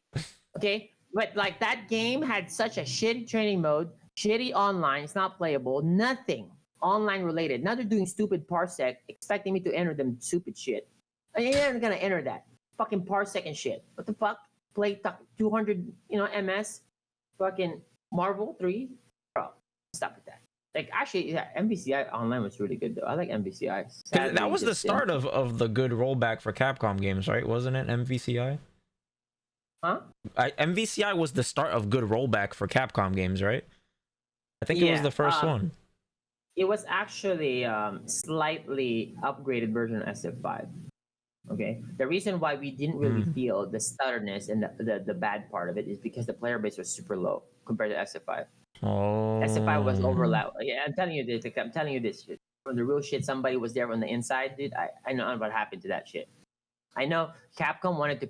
Capcom, do you remember when I presented with Combo Fiend the new characters at Evo, and for MVCI they showed Jeddah and Gamora at Evo stage? I don't remember that, but okay, continue. Okay, like MVCI, I'm super happy for. It's like I love Marvel. Like people call us like I was shilling. No, I wasn't getting paid to do those things. I was getting paid with the other shit, not related to that. Okay, but like promoting the game, no, I'm not getting paid to promote the game. All right, I love Marvel. Word. You understand this? I love that franchise, guys. That's the reason why I got into fighting games. So to me, it's all bliss. Do you understand? It's like they announced a new Marvel, everything is perfect in this bitch. Like, you know what I'm saying? Like the first fucking week that I see the game, I think, bro, this is the best. Okay, I tell all the time, bro, please fix this shit. I get to talk to these amazing people that could do this. Mind you, they all want to fix it and they will fix it. Like, but every Capcom game takes time before they fix it, but they will. But Marvel pulled the plug on them. This is why, and then we got people blaming Capcom nonstop, but they actually wanted to continue it. But then Marvel pulled the plug because you kind of need to have both sides, right? Because Marvel pulled the plug, the Battle of the Stones, and that's why nobody want to play it there. They pulled the plug already. 4 months in, it's like September 17 was released, so October, November, December. December was cooked already. 3 months, there was no more. That's it. Like so when they did that, everybody quit already. At least for the players that originally was gonna play, like me, Chris G, Justin, okay, Brett. You know what I'm saying? Like Ray, everybody. And then at least like there was a new generation of pros that came in there. It was great. Like that continued the game. But I'm saying like it could have been a lot bigger than it should. That it could have, like, you know. But how'd you feel about it going from 3v3 to 2v2 though? That's not necessarily a Marvel 4. Not called. See, the thing is, people were comparing it to Marvel 3, but it's they named it specifically Marvel vs. Capcom Infinite.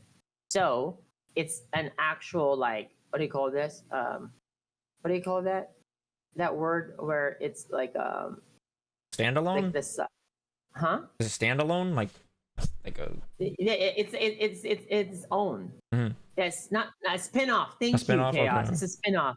Yeah. So if they wanted a Marvel 4, it will be Marvel 4, right? This is a spin-off of that. But so that's why they had to call it Infinite. Does that make sense? Because they could have called Marvel 4 and then put gems there still. It doesn't matter. True. But this is an actual spin-off of that. That makes sense. So like so you should. It's kind of like you shouldn't compare Third Strike to SF4, and kind of like Super Turbo. It's a totally different dynamic of a game. You know what I'm saying? Like, sure, it's Street Fighter, but it's different. You know what I mean? Kind of like that. Like kind of Alpha. Street Fighter Alpha is Street Fighter for sure, but it's not. You can't compare that to Third Strike or Super Turbo. You know what I'm saying? Like, they're all different. It's a different. Yeah. So that one. But the people judged it like that, because obviously during that time, hate was like was quite popular in the scene.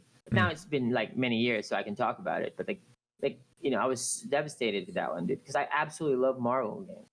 I already mentally checked out that I was not gonna play Street Fighter 5 already when it came out. I already said that I'm not playing this shit. I'm done. So I'm super happy. Mind you, I quit. Mind you, okay, true story. I'm qualified Capcom Cup.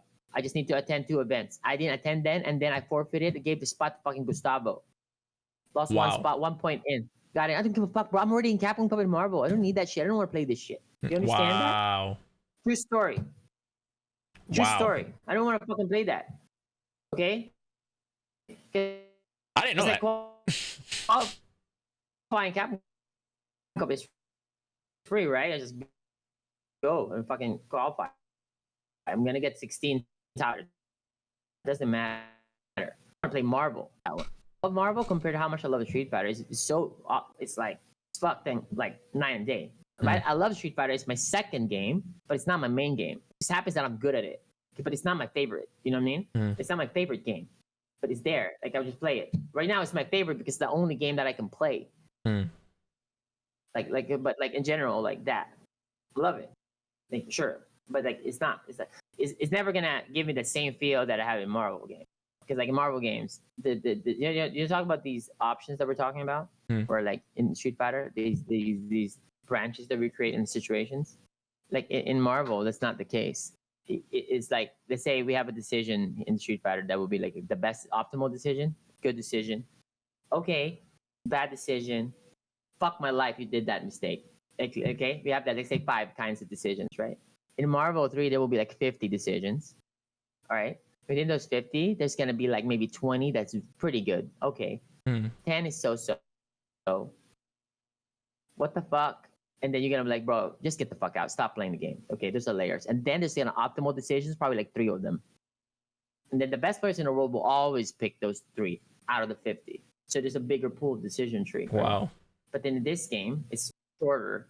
So that's why the variants are higher. Maybe people say Marvel is random. They're fucking insane because it wasn't random. In that game, how crazy it was the X Factor, all the happy birthdays and shit. It was fucking consistent. It was the same three motherfuckers was owning everything, like for like 5 years and shit. It's never not random.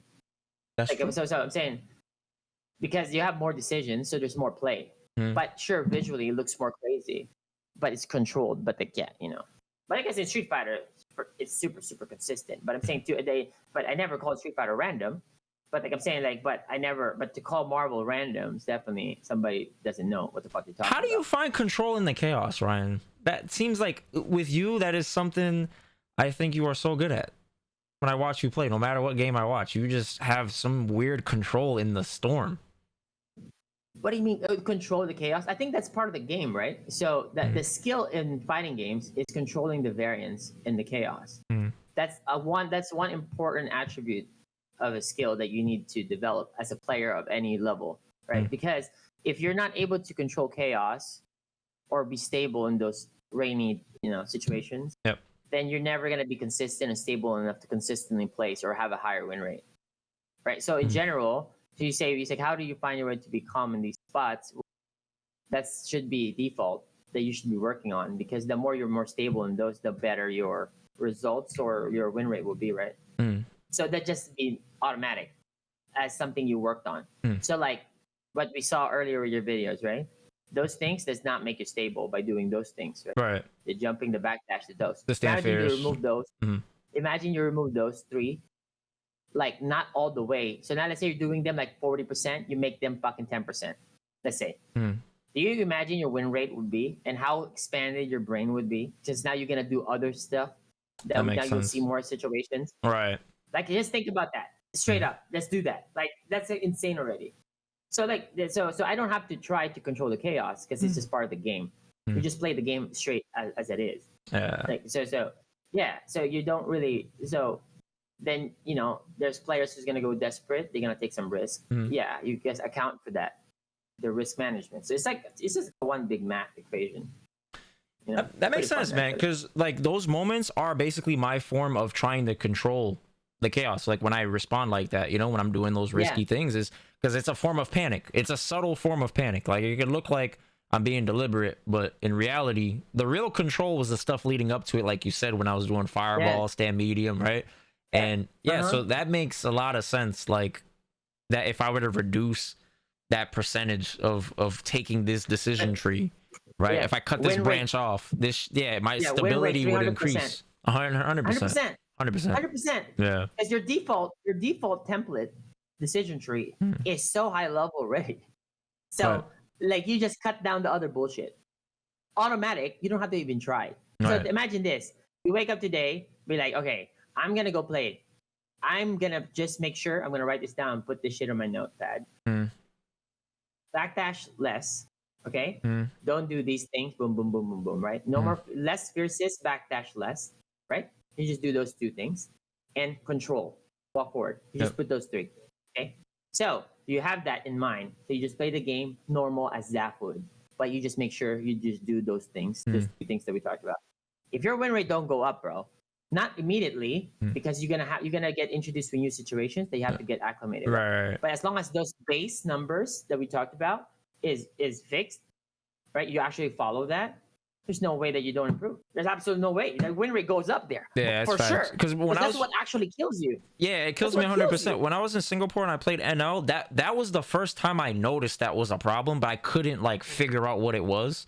Because I do remember when I was playing him, he kept like we played 2 sets. The first set, I smoked him 3-1, right? It was like really convincing. The second set, I kind of got comfy and I started doing like a lot of fierces, and then he kept jumping on them, perfect parrying them, right? Sweep whiff punishing them. And then I was like, okay, am I just doing this wrong? So then I went harder. That's the thing I tend to do now that I think about it, is I go harder at the things I'm doing wrong because I'm trying to see what I'm doing wrong, if that makes sense. Yeah. No. But that's not the time. So that's not the time to do it. It's not. Yeah. So this is what I always say this. Winning does not matter when you're playing, you're training with pros. In general, what matters is you're learning. So the goal in casuals and training, sparring, is to basically to learn, not to win. I don't give a fuck if you win or lose there. But did you learn? Did you pick up some stuff that you can work on, right? The only time winning matters is for two things, right? In tournaments and money matches. That's it. So during that time, you just need to execute what you practiced. Right. But if you're still doing those mistakes that should be deemed bad in the tournament, then that means your preparation was whack. That makes sense. But you never even pay attention to those mistakes to begin with. That was your biggest leak, right? In general. But like, I swear to God, I never really stream most of my replay reviews of my, when I watch some of my replays. I did a few of them, but like, I really talk so much shit to myself because that's the only time it goes to my brain. It's like, why you, like, for instance, like, I would have a notepad for like that day. We'd be like, okay, I'm supposed to do these things. I'm supposed to AA with this. And then 3 hours later, I'm supposed to AA, but only do this, not AA, do this. I'm gonna have some notes, right? And then within those, I'm gonna write some little things. Then you can see that I didn't follow those rules, or I was off by like 4. For instance, like, I'm supposed to, like, say, I would even do like, I can only throw fierce fireball, but I would not tell the stream that. But stream were gonna look weird. I was like, what the fuck? Like, they didn't even pay attention, but I'm only gonna throw fierce fireball, right? It's like, what the fuck is that for? You're handicapping yourself? No, I want to learn more situations, because if I'm doing fierce fireballs, I'm not getting frame advantage a lot, right? So if you're getting frame advantage, what happens? I don't have enough control, correct? Right. Okay, so if I don't have no control, what happens? There would be more chaos, correct? Right. All right. So that means I need to increase what? My reactions, my awareness. So that's a default. Just fixes it. Because I don't have no control, but I've got to make sure I don't panic. You know what I mean? All right. So it's an automatic, kind of like automatic drill for that. That makes sense. Yeah, and then I'm fighting like DJ or fucking Jury or Rashid on my 2 MP range, close the whole time. Like I'm doing like ping pong with them. You know what I'm saying? Like, it was like, what the fuck? I'm not even, but like, it's like, I'm not obviously gonna play like that all the time. But it's an attribute that once you mix it with all the other styles that I worked into, is fucking insane. Because now you're a lot stronger in that area. It's like when you go like learn MMA, for instance, like, work on boxing. Okay, then you work on your fucking jiu-jitsu, you're wrestling, kickboxing, you do all that stuff. Then when you go to the actual match, you use all of them, depending on what you need. It's kind of like that. Yeah, you go to the gym, you don't neglect your legs, right? You work on your legs, you work on your triceps. That's what you're doing. Absolutely. You're getting a experience with all of your tool sets, so that when it's a moment that requires use of it, it's like you're already it's ready. Second nature. Yeah, it's just you're prepared, and that's the preparation you were talking about. Yeah, because like what happened while you made that mistake is because you didn't know that was a mistake. That means you weren't able to use your player skills, which is the ability to make better decisions most of the time, because this is what player skills is, right? Like a top player would make better decisions most of the time, but if there's a knowledge gap, you're gonna have to assume, which is what you were doing. You're assuming.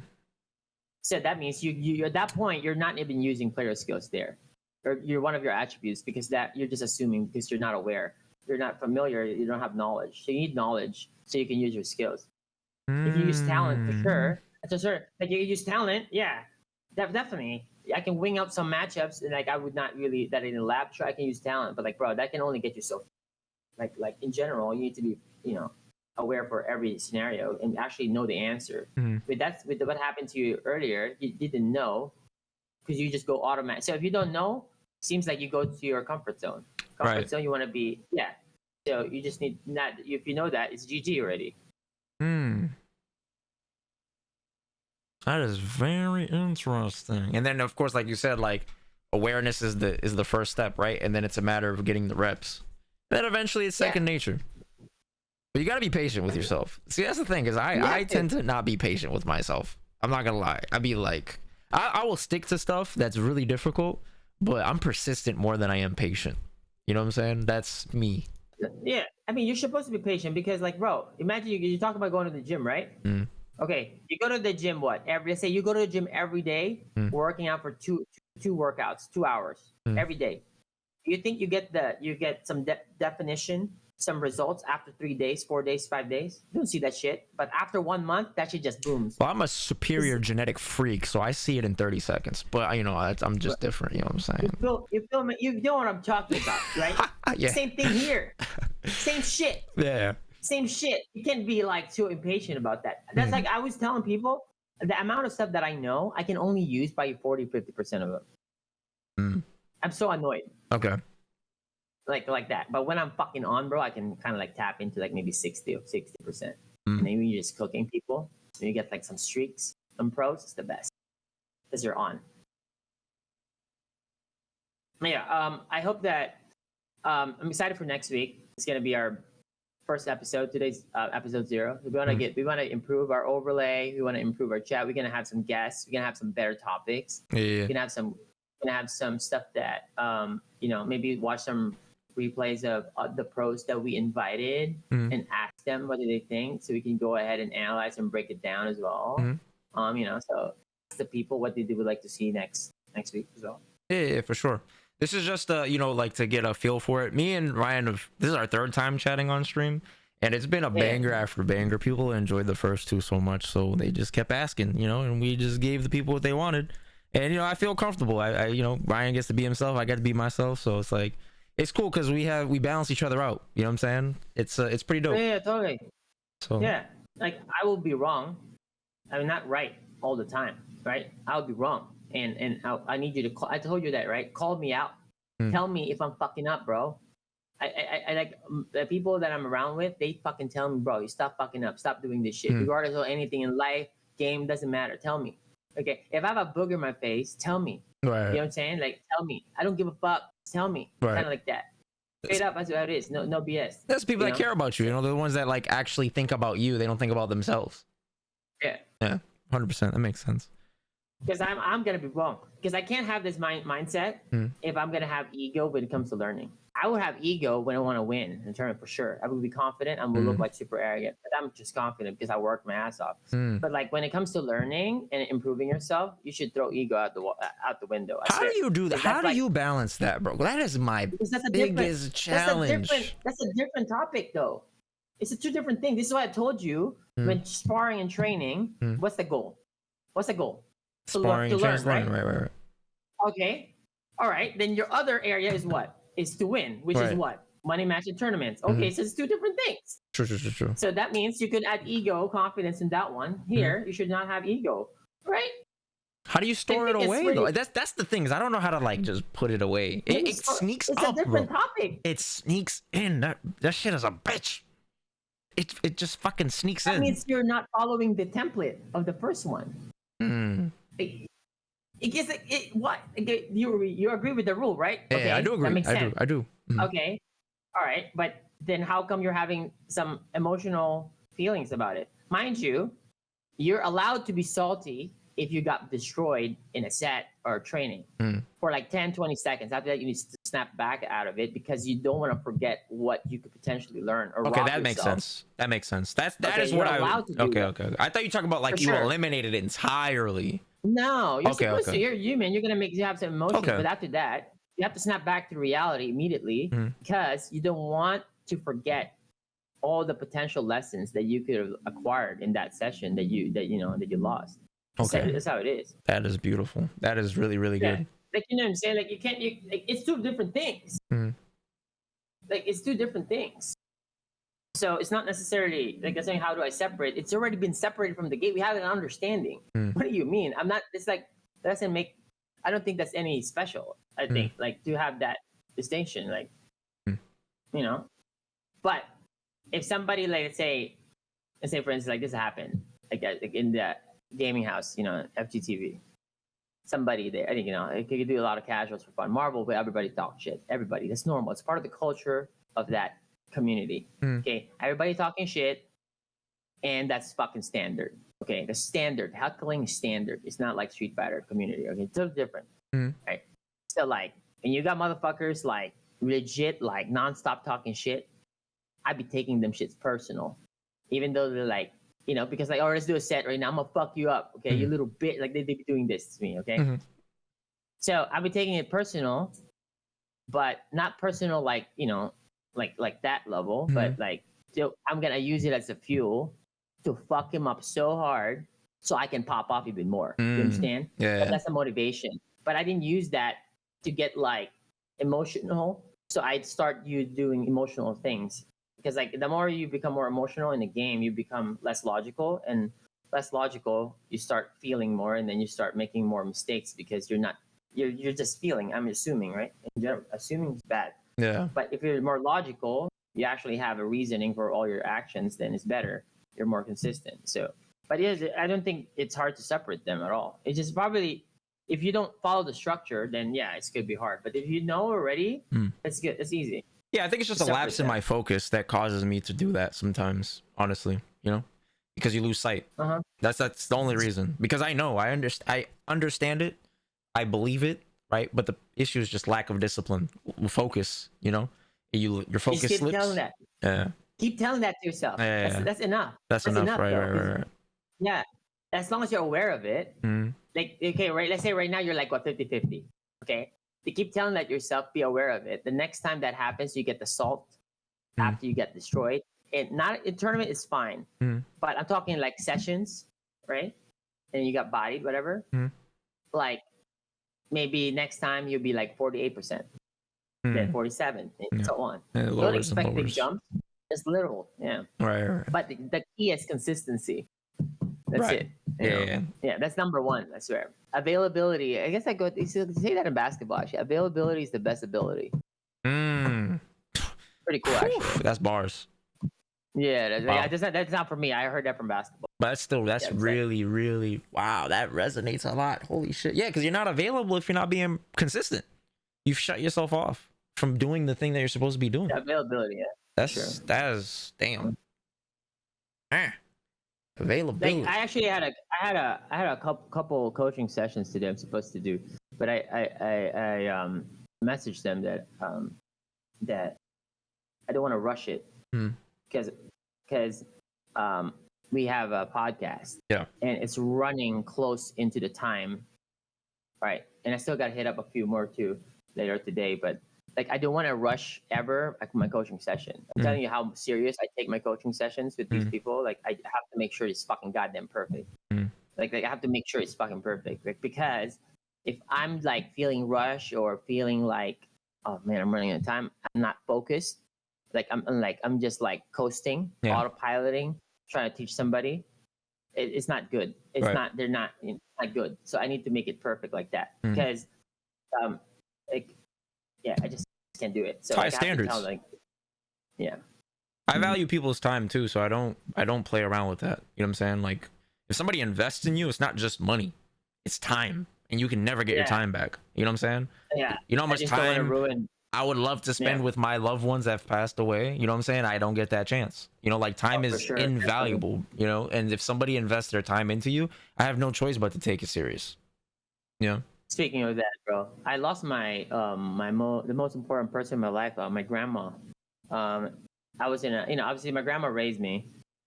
She was like actually my parent because like my mom, my dad, like they separated and they had their own families. But my grandma took me in. Okay, so my grandma was my mom and my dad. So like when I'm doing all my gaming stuff, she doesn't even understand those. Like especially when I'm playing Marvel or Street Fighter, all this stuff.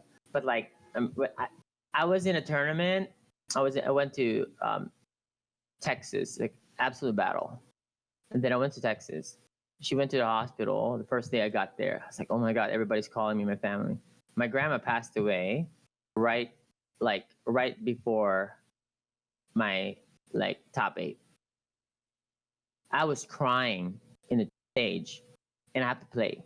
But I can't really leave Dallas yet because I want to go to the Philippines to visit my grandma. Do you understand? Like the flight can't be like now because you're Dallas to fucking. Why are you gonna fight for that? Yeah. My flight will be the next day. So I was like, I have to just get the shit out of the way. So instead, I have to tell my brain I'm super emotional. I'm crying like nonstop. I tell myself, okay, let's just get this shit out of the way. Let's just win this whole shit so we can just all leave. I need to go back to my room. I had to tell that to myself. Like, so use that to like tell myself to, not to be a little bitch. Let's just finish this so we can go and do our thing with our family. But I did win the whole shit super fast. But like I was able to wire myself despite being in the most emotional moment of my life, bro. Wow. But I had to use this as more motivation instead of a negative. Because like what would have happened if I just cry and then I just quit? Then it's still the same. It's nothing happened, right? It's still the same. Like winning that tournament doesn't matter because I won a shit ton of them already. like what I'm saying, like, but you might as well make the most of it, get it out of the way. Like, so I didn't, yeah. But like I'm saying, like, but I learned that already during that time, like had to split those things. But yeah. Oh wow, that was. Oh. So right now nobody talks shit, right? Nobody talks shit in Street Fighter community as much compared to Marvel. I can't wait for those days when people talk shit, because I always use them as motivation. Like if nobody talks shit, because like that I really use that motivation. Like it's kind of like I use that as a fuel. Can't wait. Like that's why but like, nobody really talks shit, especially here in Asia. Here it's very friendly, super nice. I love it. And I mean, it makes sense because you said like with your notes, you talk shit to yourself, and it's like a motivating factor of getting it in your head, right? Like, how you wire them. So let me ask you: is that a cultural thing? Because like in my country, we are like disciplined like that. Like our parents like what are you talking from about? my country. No, I'm not American. I'm West African. So you're not an American citizen? No, I am, but both of my parents were from Cape Verde. So I don't know. It's not a culture, because let's say you do Philippines. I don't think so, but I don't think. No, if your family, you're raised by your family and your immediate family, you're know.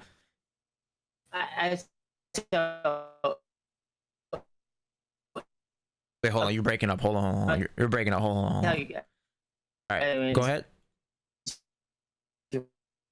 Pretty obvious. Kobe Bryant is my Michael Jordan. So so I grew. Damn, Discord is hating on us right now. Like,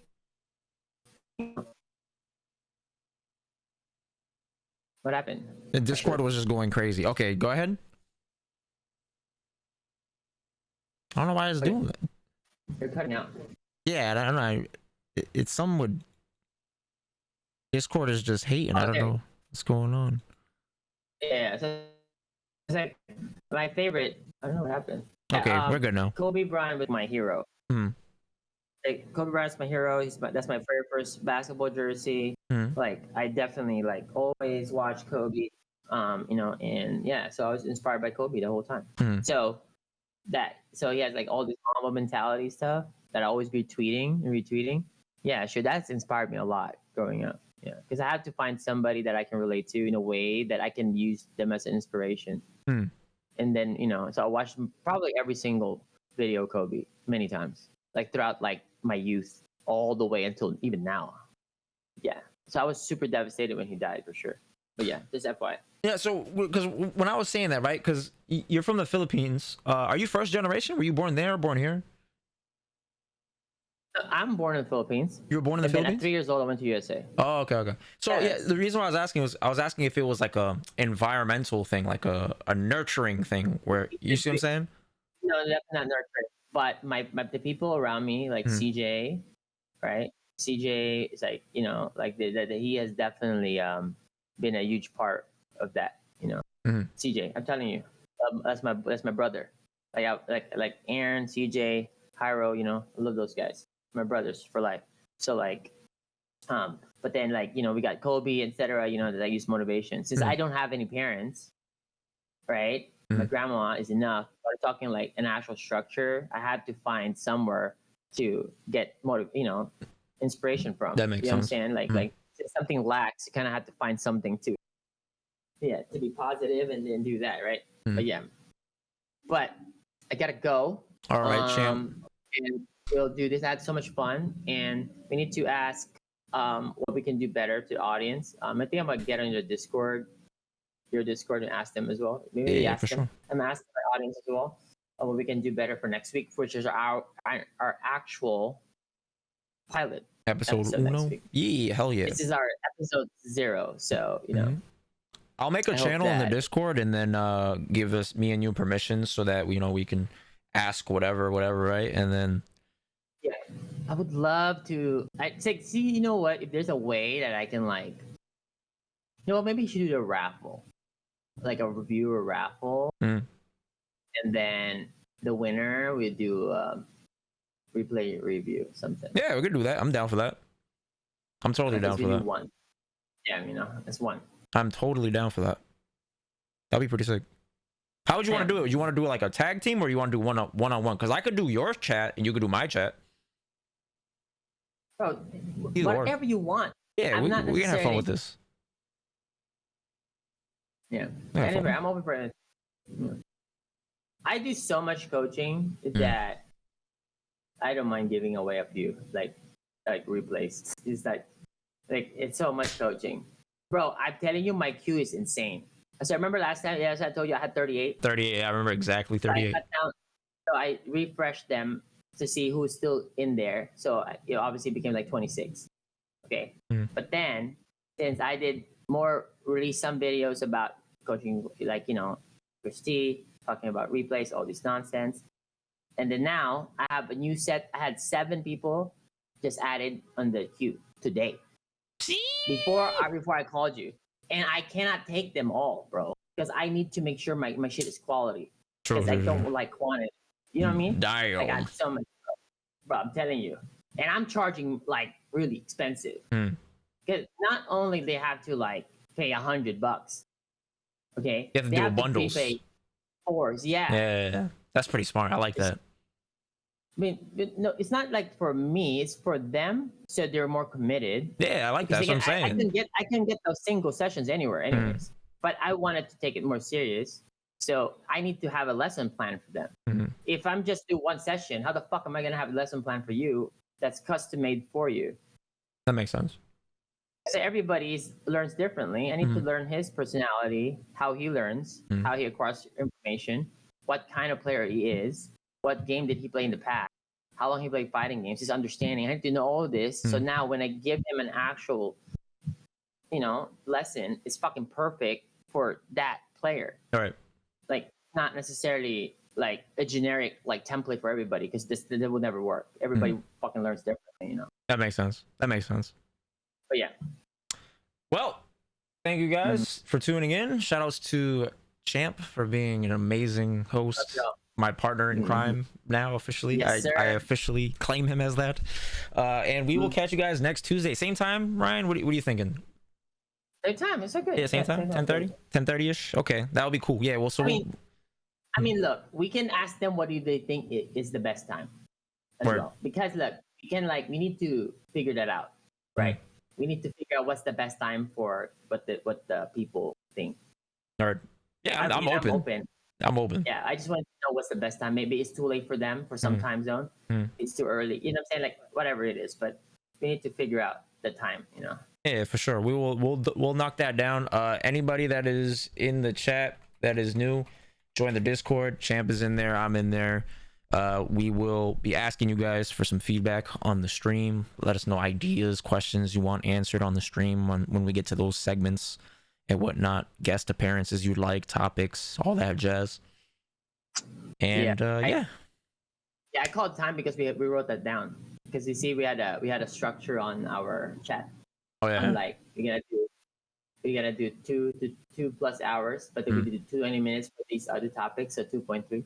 Yeah. But then because we can keep going, because last time we fucking talked for like 7 hours. Yeah, we definitely did a 7-hour stream. I need to play some Street Fighter again today. I want to play actually, but I only slept for a couple hours too. Damn. But I have a lot of energy because I didn't play for fucking 6 days, guys. Oh, true. Your blood is pumping. Your boy is just. Whew, I can't wait to fucking kill some DJs and JPs today. Yeah, baby. All right. Anybody that's tuning in on the YouTube, feel free to like, subscribe the video, comment below, let us know what you think. Please check out Fchamp's channel. That man is a gold mine of information. He's one of the greatest for a reason, in and outside of the game. So make sure that you tap into those resources that Champ provides. All right, and we will catch you guys next Tuesday. We're gonna figure out the time. We're ballparking for 10 p.m. Eastern, same time as today. All right, so we'll catch you guys. Love y'all. Peace. Bye, Zach. Peace.